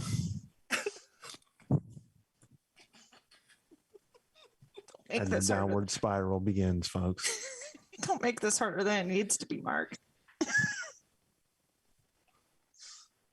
You continue, you like, Rolf, Einor, you're back to the village. Yep. And as we get there, it's just kind of like, What happened? I hit my head. What? on Roth, I think it kind of got really blurry really fast. Oh, so you're suffering brain damage. And then like he looks at his hand and it's covered in red from where he had previously grabbed the juicy bits of the skull, and realizes he doesn't have it anymore. And he looks down and he goes, Balak did not make it though. And like very like Then turns to Petra and just like raises an eyebrow. When I hear that Balak didn't make it, all eyes are on my fiance, and I would love to make an insight check. Go ahead. Listen, roll 20. I need you to just one time. Thank you so much. That is going to be a 26. All right. 26. She looks unsurprised. She gives off this, she feigns shock, right? And she runs, and you see her run over to Einar, right? But as much of a show as she's putting on, you can see that she almost knew it was going to happen.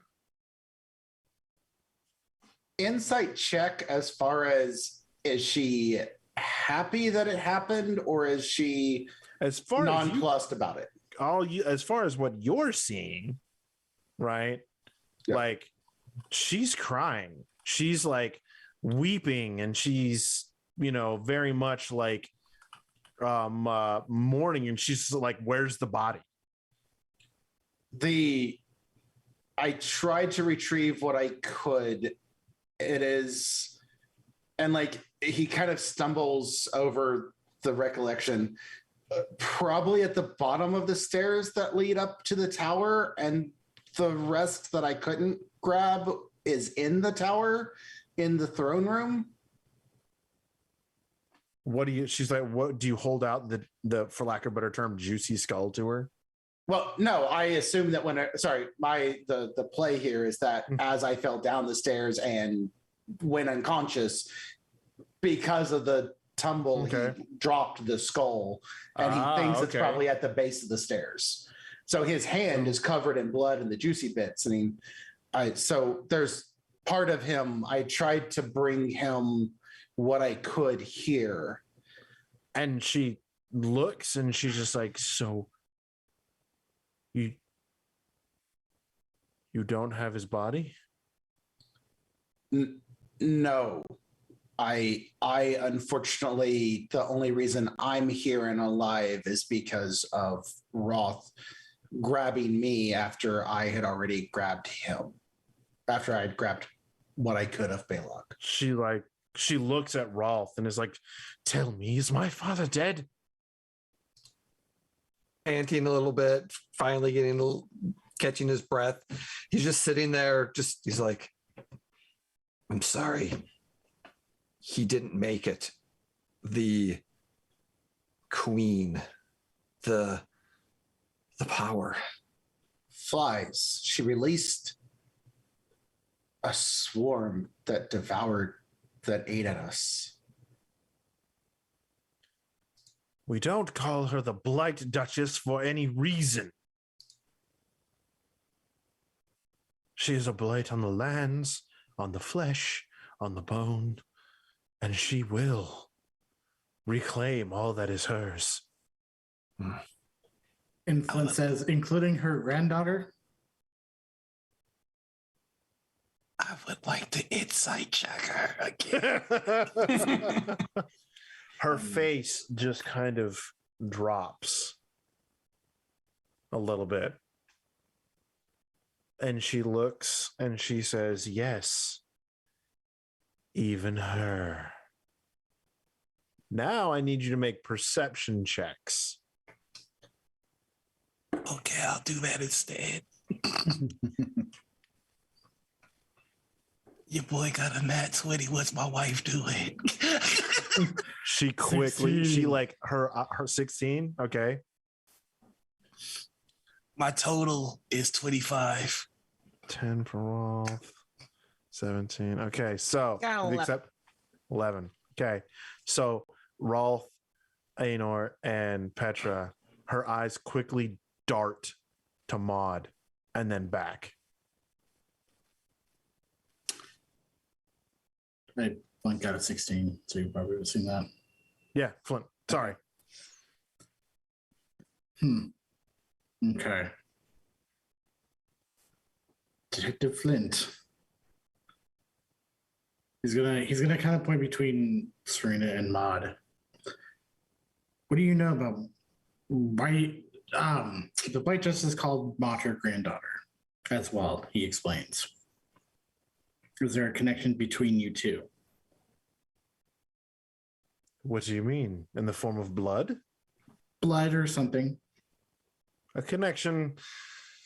Maybe, but definitely not blood. And I just wanted to establish, because I'm trying not to meta. Mhm. We've seen Maud talk with herself and stuff like that, right? Because Correct. Yes, you Okay. have. So and we've all kind of established we have people speaking in our heads. Flint does. Because Flint's like, do you know? And he points to his head and points to Maud. Mm-hmm. I'm guessing. Do you know what's in there? Something very old. Because when I interviewed, when I talked to the Blight Dutch, she said something about finding her granddaughter and then finding the granddaughter's brother. Yes. Okay. Okay. Are you trying to ask if what's in Maud's head is the granddaughter's brother? Bingo. No. Hey, GM, while they're having this conversation and Peck is kind of in the background, Mm-hmm. can I cast Detect Evil and Good? Yes, you can. I'm gonna do that. Go ahead. Yeah, I did it. I did it. A very Did it. He did it. prominent green and black inky aura emanates From my from wife. Serena. From my And wife. as your vision begins to see this, she stands up and her head turns and looks.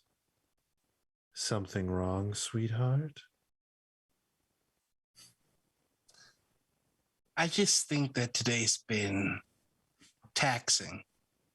I think that now would be a good time for us all to take a moment and get some rest. What do you say, dear? Oh, yes. And she turns and she begins to she walks towards the bunkhouse. My people, I am so very heartbroken, and you guys can see tears begin to flow. To have to tell you that our chieftain is gone. He's dead. Our valiant heroes tried to save him, so they say. And I am inclined to believe them. And we shall prepare a morning feast this evening for them and ourselves as we hope that Balok's soul passes on.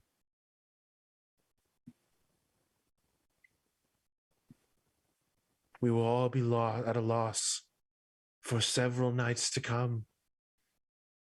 But do not worry. I possess the amulet, and I will no longer enforce the change upon you, should you not wish it. With me and my darling Petra, we shall make a way for you all to live as you truly desire to live, free of those shackles and bonds. Now, please, let us prepare. She claps her hands quickly, and they all sort of just, oh, and then begin to move. Einor leans over towards Maud and goes, am I actually dead?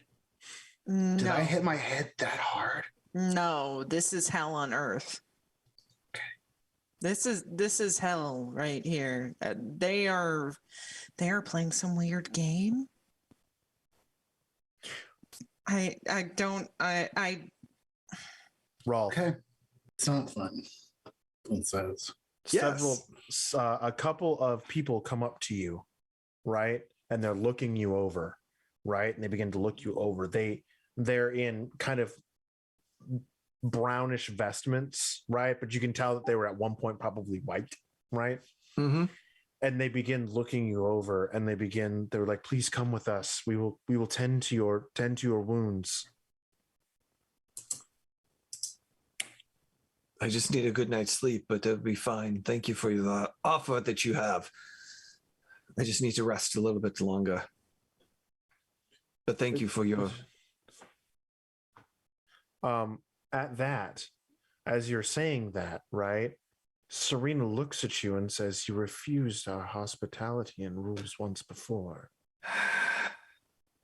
And I look at every single party member of our group and just going like,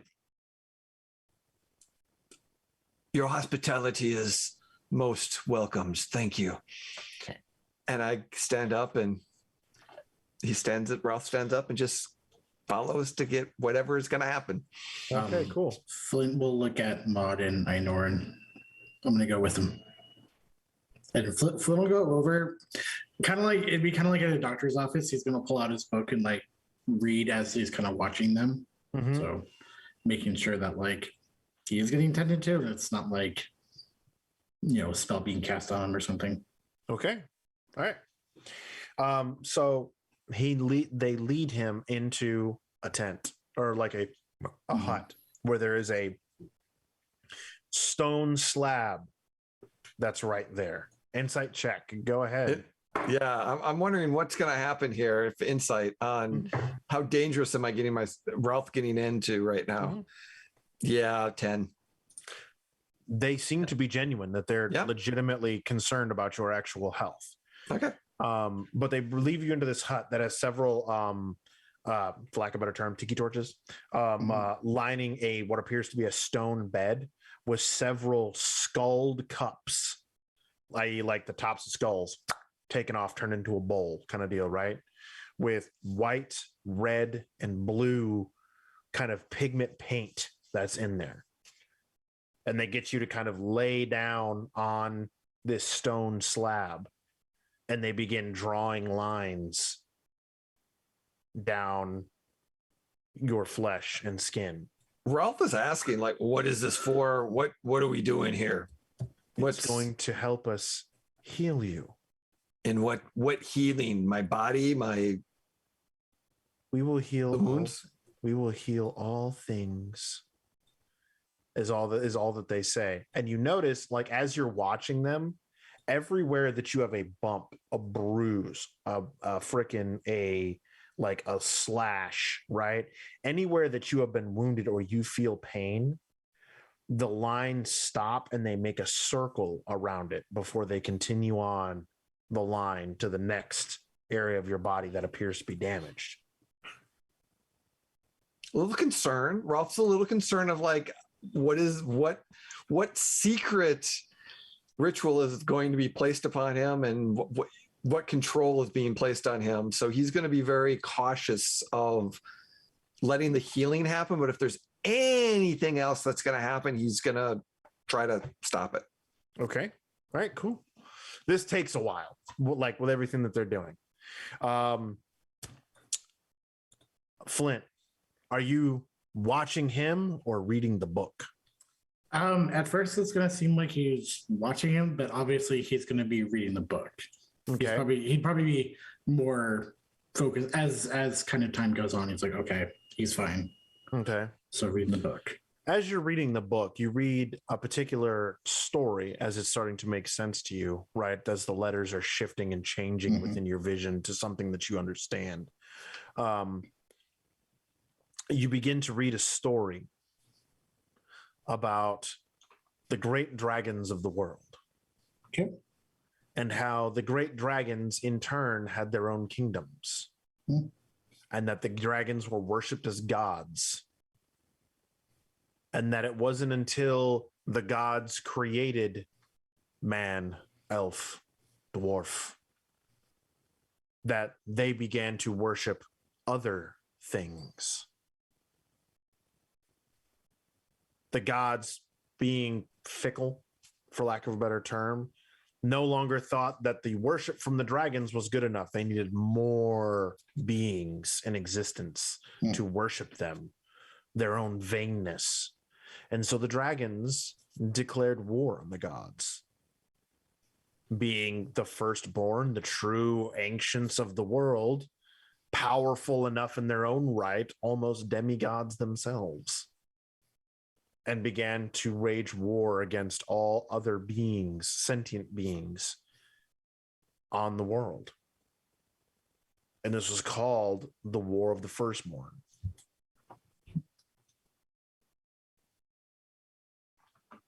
You see, son, it is very important for you to learn about where you come from. Isn't it? See, yes. If it wasn't for us, well, in a roundabout way, none of them would have existed. And I must say, I'm rather disappointed that you're following around one of these soft skins when you are a direct descendant of the true rulers of Eclypsia. You should be leading them. Are you saying that and he for a moment, he just kind of, in kind of a snarky tone, but he's like, are you saying I should be the one marrying the Blight Duchess's granddaughter and engaged in this game? I think that you should not take that tone with your mother, son. Kind of thinks about that for a moment. Right. So where are these, now that I know about these ancient kingdoms? Ancient Kingdom of the Dragons, perhaps, did they go away? And he's still kind of reading to like find more. They didn't go away, they're imprisoned. But I will tell you this. Keep reading, and you'll see the dragons reside in Ember Peak, their prison. There are worse things out there than the dragons, and they loved this world just as much as these others. I know that if you were to, we could strike a bargain with the dragons. I mean, sure, it would come at a cost, but we could rally the dragons to our side and defeat these things that shouldn't exist on this world any longer and bring light back to the world. That is true. Part of the reason I follow is because I want to get stronger. I want to be more experienced. He says this as he's like kind of tugging at the earth a little bit. Because I've seen with the druids and this powerful, the power that they have, it looks like they squandered it. It's destroying this land. Even the Blight Duchess, I wanted to murder her. I still do. Yes. They are feeble. They do not understand how to wield the power that they can harness. That is why they need a guiding hand.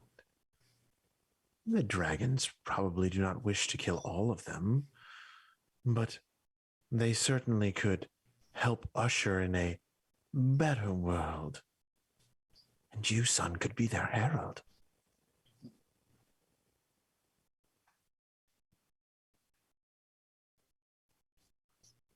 And Flint kind of nods, and again, as he does this, he does that kind of like holds his breath for a moment, bends down, pushes kind of the blood to his face a little bit. Yes, Harold. And his eyes kind of go back to the fortress or that direction for a moment. Okay. But when he continues, and as he says this too, he kind of takes one last look at the tent toward Rolf. Okay. And while he does feel a little bit appreciative of, oh, he came to save me too, but then he also remembers the time that Rolf tried to give him an order, and there's that little resentment that kind of builds. And he just keeps reading. Okay. Einor, what are you doing at this particular point? Einor is going to pull out the medicine kit and start. He'll try his best to be able to follow Roth and keep an eye on what's going on while also mending his own stuff to see what they're doing. Okay. One, to make sure that they're not hurting him, but also, Einor is Einor. He's also going to see if there's something he can learn from it as well, as he's mending his own.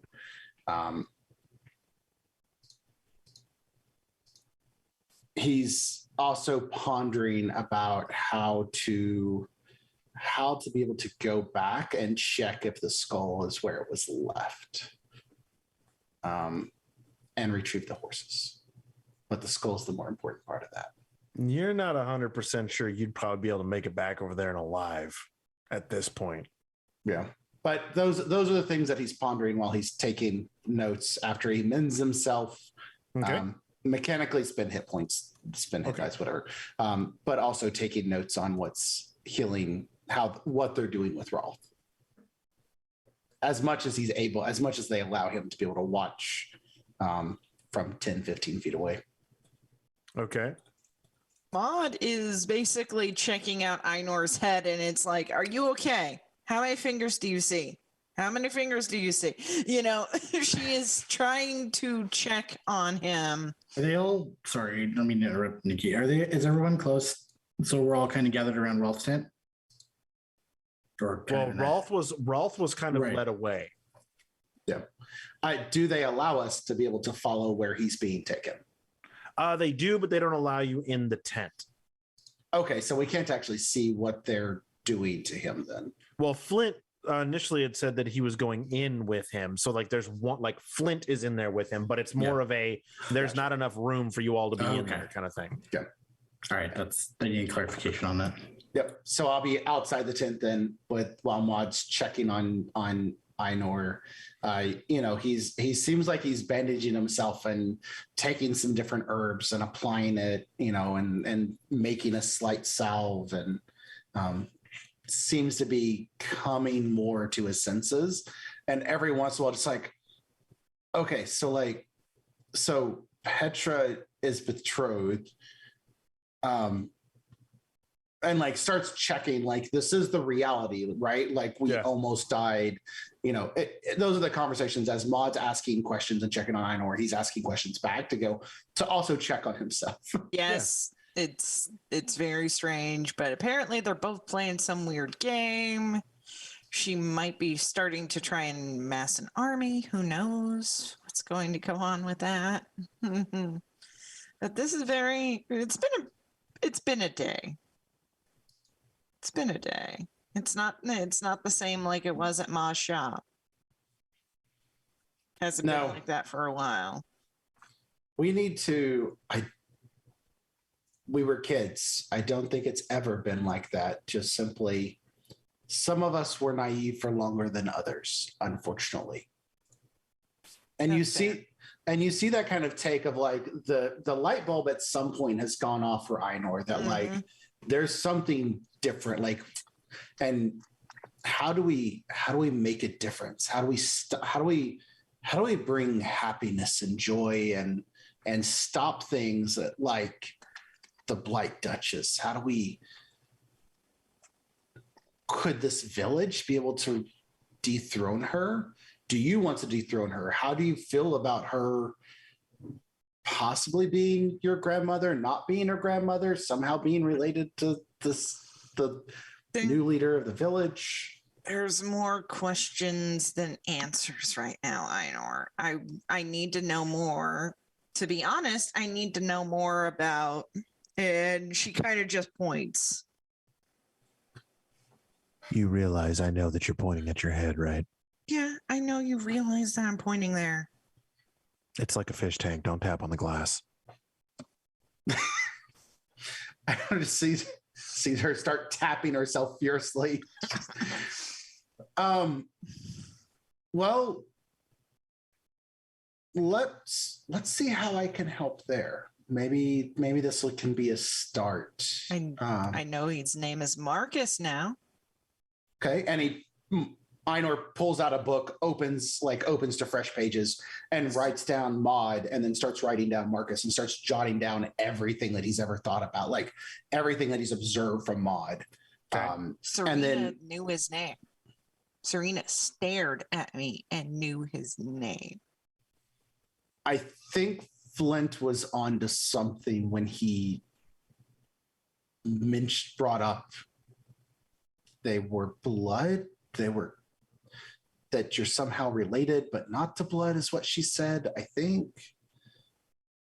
And like that fuzziness starts to come back a little bit. Honestly, she's been out here in the woods a while. Who knows really what's going on? The Blight Duchess did say that her daughter ran off with a beast, which is where Flint believes that beast was Balok, but she didn't seem to acknowledge Balok at all. She might just be nuts. It's very possible as well. How much do I know about witches and things related to that? Like going through the books, like that's the forbidden section of the library, I'm sure. So Very forbidden.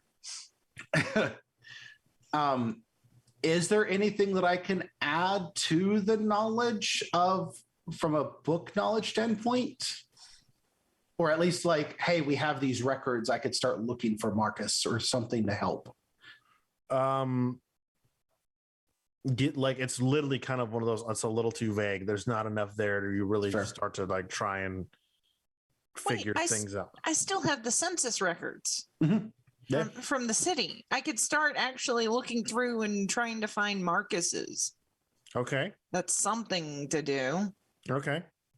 Well, since we can't go into the tent, I'm happy to help. Make an investigation check. Yeah.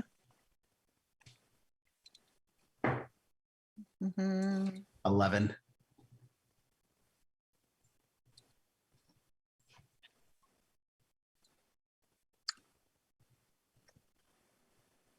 $22? Cool. You're going through the census records and you find a Marcus. You find a Marcus. His last name is kind of difficult to make out. You're not quite understanding how the word translates in your head, but you're like, Marcus.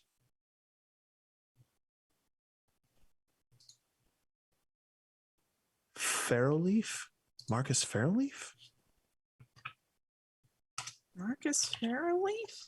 That's interesting. Occupation. Weaponsmith.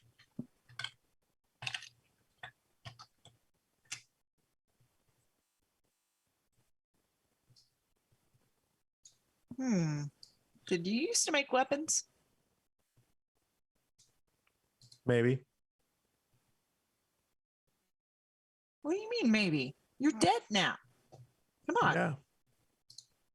I am. And I'm stuck inside you. Yeah. Ain't half bad. Yeah, it is. What do you mean? You're the whole reason I got thrown in jail. No, That I'm was not. 6 years. You're the reason you got thrown in jail. I didn't do anything. You took over. You don't know how to keep your mouth shut. What are you talking about?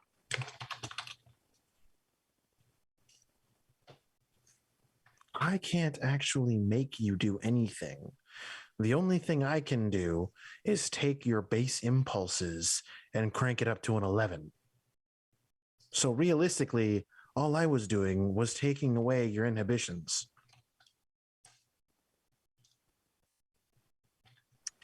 I had no reason to hurt those people.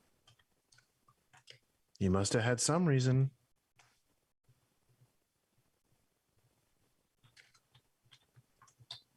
This is leading down a very long trail of thought that I have no idea of if I want to know that answer now. Probably not. Not right now, anyway. But regardless, it was an accident. So I wouldn't beat yourself up about it. it was an accident. But I still got stuck in 6 years of jail. Being Well, stared of at through course, the glass. no one's going to believe you.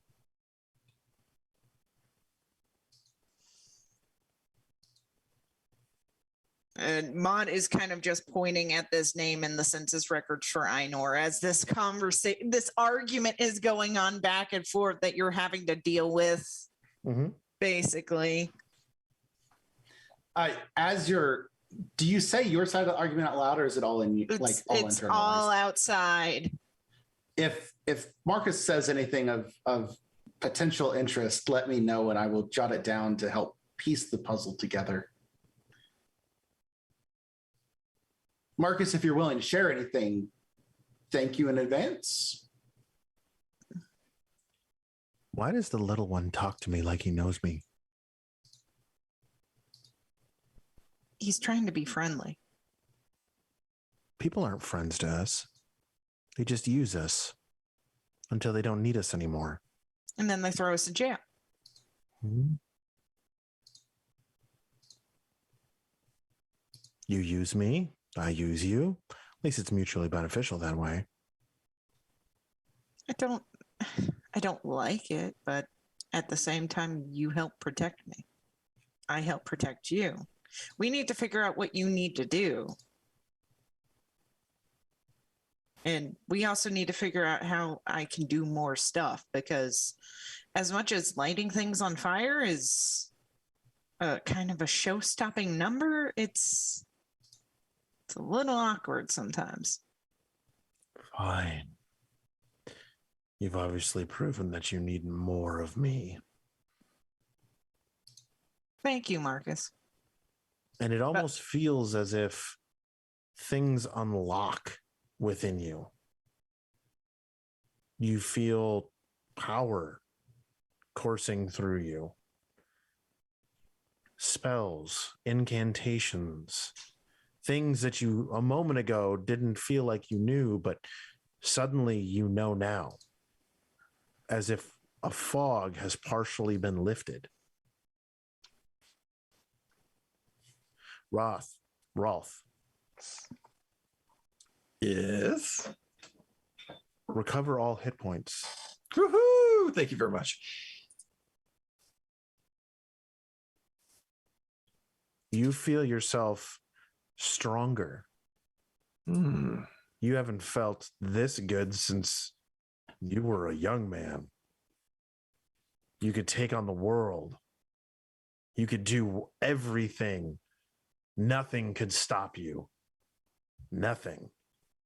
Super Soldier Serum. Got it. And you sit up.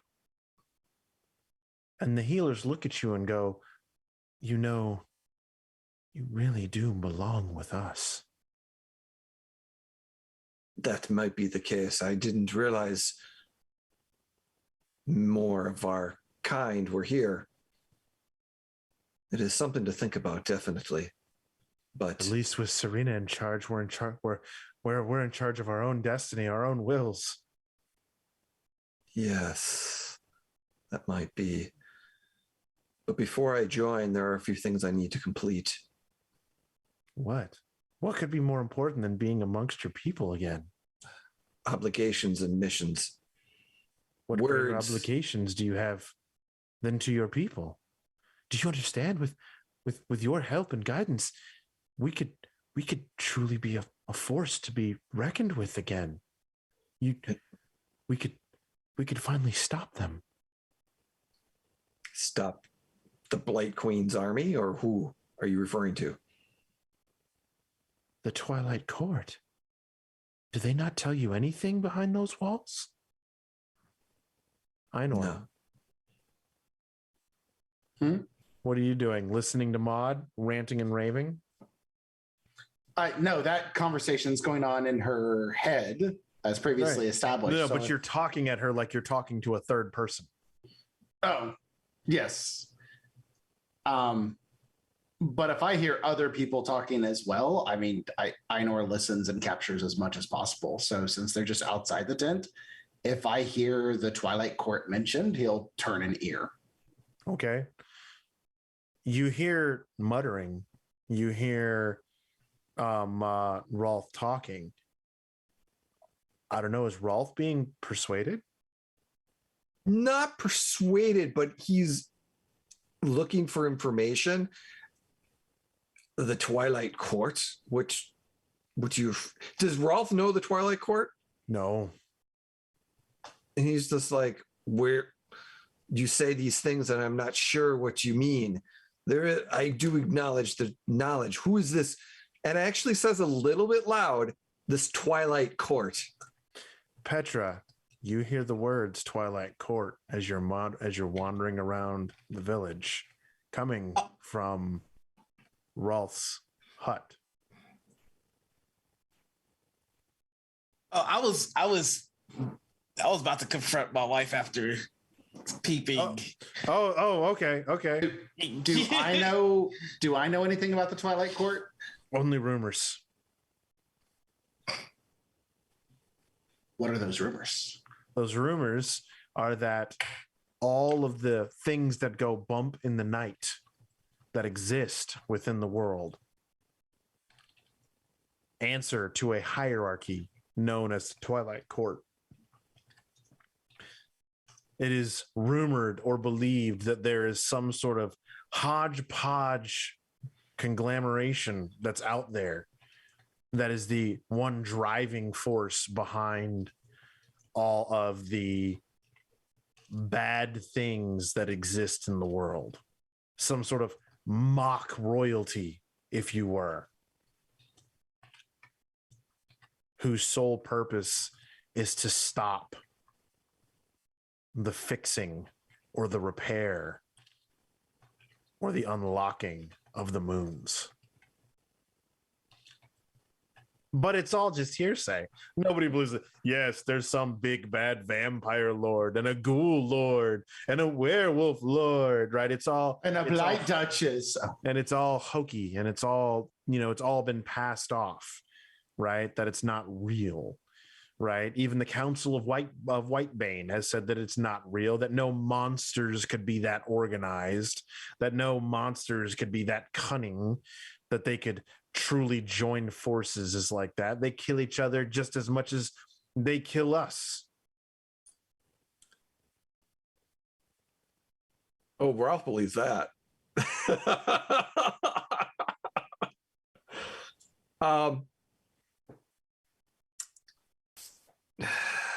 He's just soaking in the conversation, trying to get as much information. Like that, like all of that right there was just what Einor knows, like rumors that he had heard when he was at Whitebane, things like that, right? Just them going like, the Twilight Court. Like they say it in a sense of superstition and awe. Like they don't know if it actually exists, but they were told that it exists. And so they believe that it exists.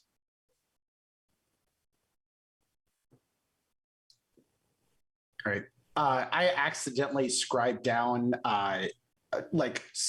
shorthand notes on Maud's page about Twilight Court, and then I scribble it out and then flip to a different page to start writing all that stuff down, just so it doesn't lose my, so I don't lose my mind, so I don't forget. You don't lose it from your head. Yeah, so I don't lose it from my head.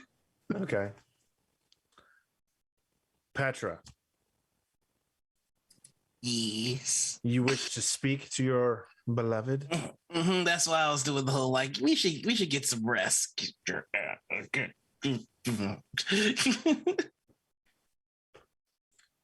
And like she's ordering people around. She's telling them to do this and do that, not in a micromanaging thing, but definitely she's making sure that they're preparing for this evening's ceremony. Mm-hmm. Dear, a word. She smiles at you and she's like, oh, whatever shall it be? If I could just away from prying ears, wandering eyes. And she just kind of like looks at you, trying to ascertain why you want her away from prying eyes. He's doing his best not to give up anything. It's just like his hands very much away from the sword. She's looking at you like, but we are not actually wed yet. Oh, no, there are matters that I would like to discuss with you. Plans for the wedding. Very well. She looks and she turns and she tells two of the other villagers a couple of last minute things to do, and then she walks off with you. With the tech evil and good, I'm able to ascertain if I'm looking at an aberration, celestial, elemental, faith, fiend, or undead. Mm-hmm. Which ones is she giving off? None. Oh, but she is still glowing. Okay, so he's once they're by themselves, he's just gonna rest his hands on the hilt and go, I don't know what your true nature is, and I am enjoying our little game. So why don't we try honesty?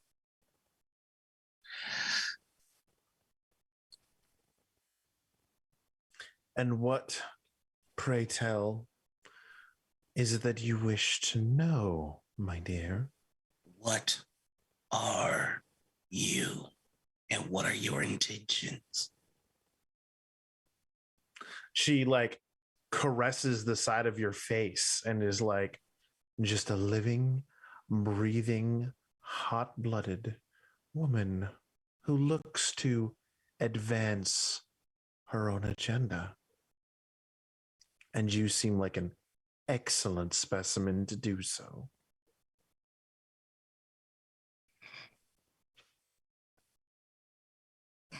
To be transparent, I don't care what you are.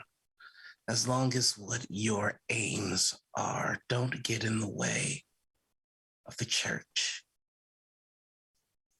She smiles and she says, my father may have turned his back on the Fate Weavers, but what I understand, it seems like an organization worth supporting. But I need you to understand something, oh dear sweet soon-to-be husband. And she like touches the clasp of your cloak that you're wearing. Mm-hmm. And it begins to rot and deteriorate and rust and pull away. Your gods are not the only ones that can bestow power. And she walks back out amongst the rest of the villagers. Just before she makes it all the way out. Yep. Petra is going to look down at that cloak and put on the other cloak that was given to him. Mm-hmm. And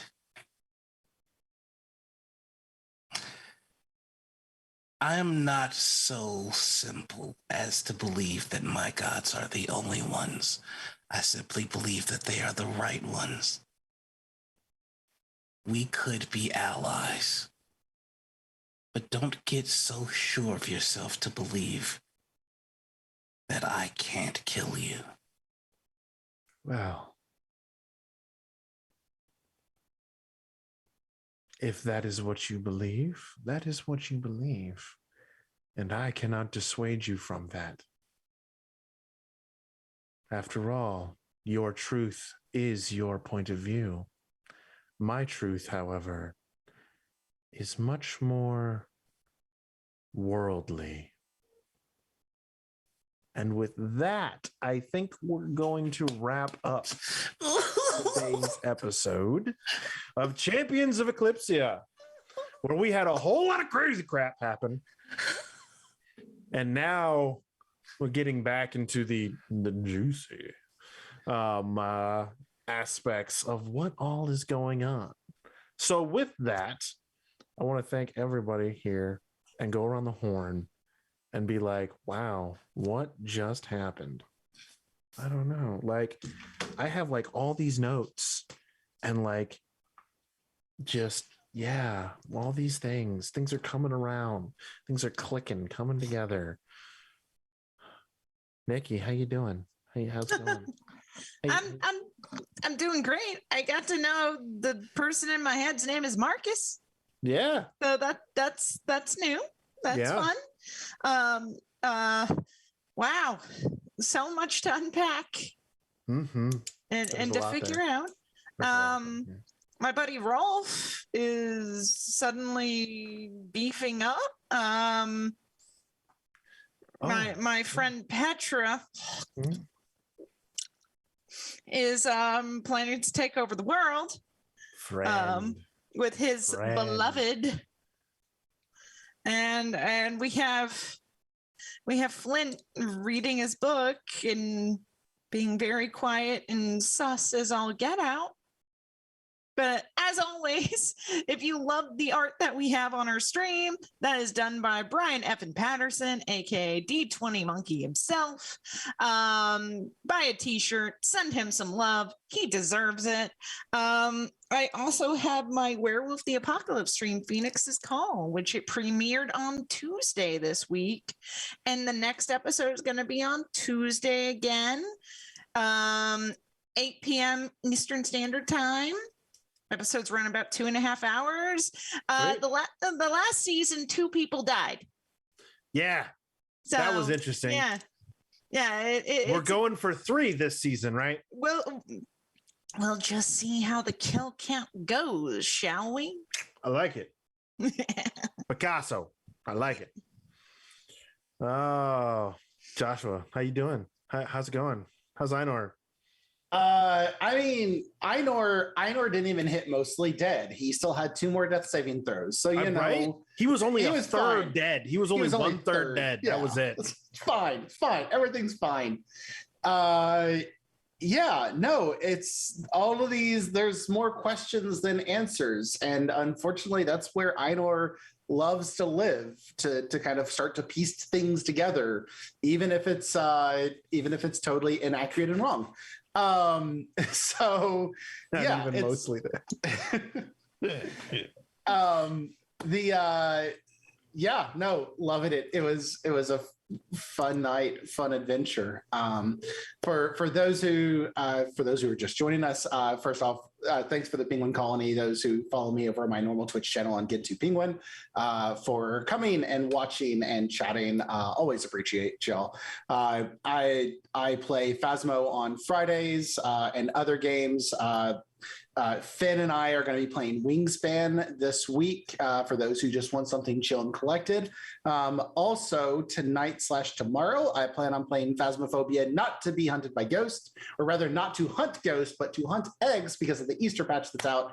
So if you want some just chill times with intermittent, just, oh no, he's going to die to the ghost because he forgot that they exist in this game, come join us and chill and relax. That's going to be the theme for the week, is just chill and relax as Noir opened up casting level 2. So thanks everybody for hanging out with us. All right, Jay. Yes. How you doing? Okay, pretty good. Yes, this has been whirlwind. Let's see where it was spiraling pretty well. The dice never lie. I'm a firm believer that dice do not lie. They provide story. And Ralph cannot skateboard down flight of stairs. So, Yo, I give you props for the barbarian and the halfling trying to do the Legolas and dwarf thing. yes, Right? Like, I give you props for that, but like, the dice just were not showing it. It was more problem. I loved it. Absolutely loved it. So yeah, I'm seeing how the ritual of super serum or super soldier serum is going to happen. So what afterwards we're going to have with that. So I'm excited and scared, but yeah, we'll go with that. Other than that, hey everyone, thank you so much for joining us. Thank you for all the sponsors and being supportive for this game. We absolutely love you being here. I'm Jay, also known as NeoFed3 on the socials. I have a few different games here and there, but real quick on Emporium for the Wayward Gamer, starting back up on this Wednesday, we'll be returning our continuing game for Saltmarsh Legends. So very excited to get that back. There's a lot of good stuff. We just concluded our Star Wars Shadowport Adventures on Mini-Terrain Domain, but we will be back for season 3 later in September, October. And is there a teaser that I can share, Kurt? I don't care. Sure.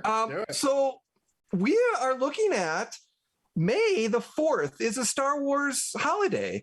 And I have been graciously, and I am excited to announce that I will be running a one-shot of Star Wars on May the 4th here on Gilding Light. So thank you so much for that.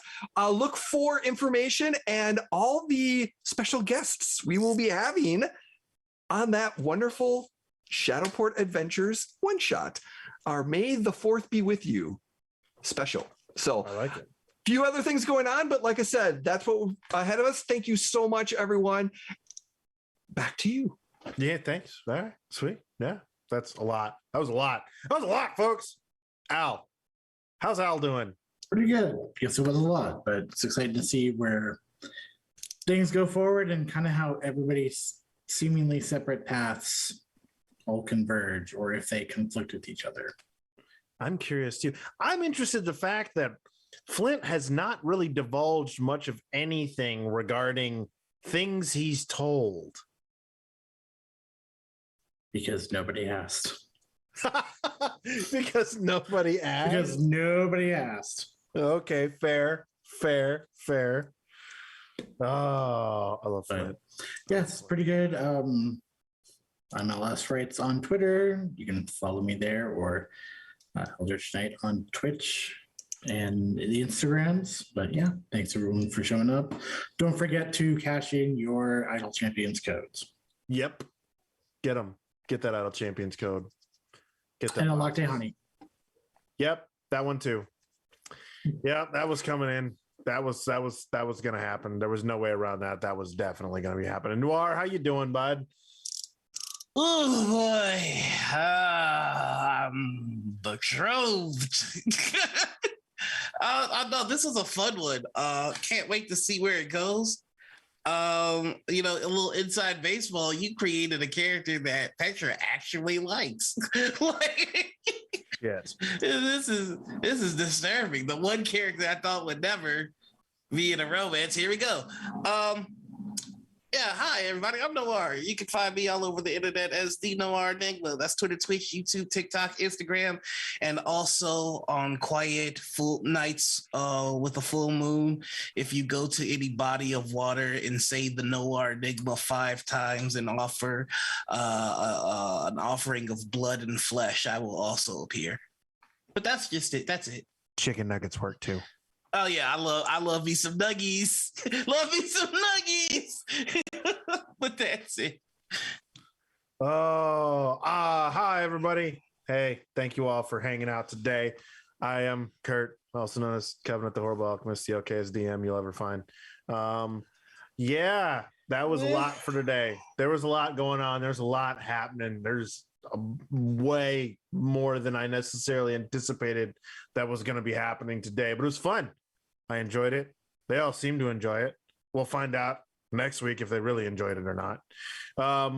But yes, I would like to thank our sponsors. I would like to thank Gilding Light for giving us this wonderful place to host and do things. Satine, thank you for setting all this up for us to be able to use.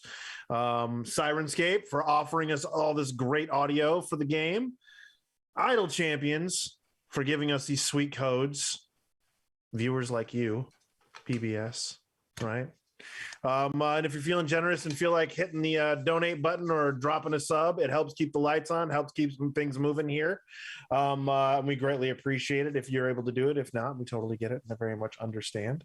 With that, I would like to thank each and every one of my cast members for putting up with my shenanigans and in turn putting their shenanigans in with my shenanigans. And of course, this would not happen if there wasn't the man, the myth, the legend behind the screen, their good old DC Lasser running tech for us and making sure that things flow smoothly, keeping us on track with our swear counter and always letting us know what time it is because he is in fact a Time Lord. Just remember, it's bigger on the inside. But you can catch us here next week, same bat time, same bat channel, for more Champions of Eclypsia. Next Tuesday, we have Action Packed with Tales of Astoria. And next Thursday, we have The Inspectors, The Echoing Dark, which is ran by DC, our man behind the screen there. Please tune in for all of that. Watch our Twitter for new and upcoming shows and exciting news coming from Gilding Light. But until next time, friends, remember, be fearless. We'll see you next time. Oh, and everybody gets a level. Yay! We'll see yous.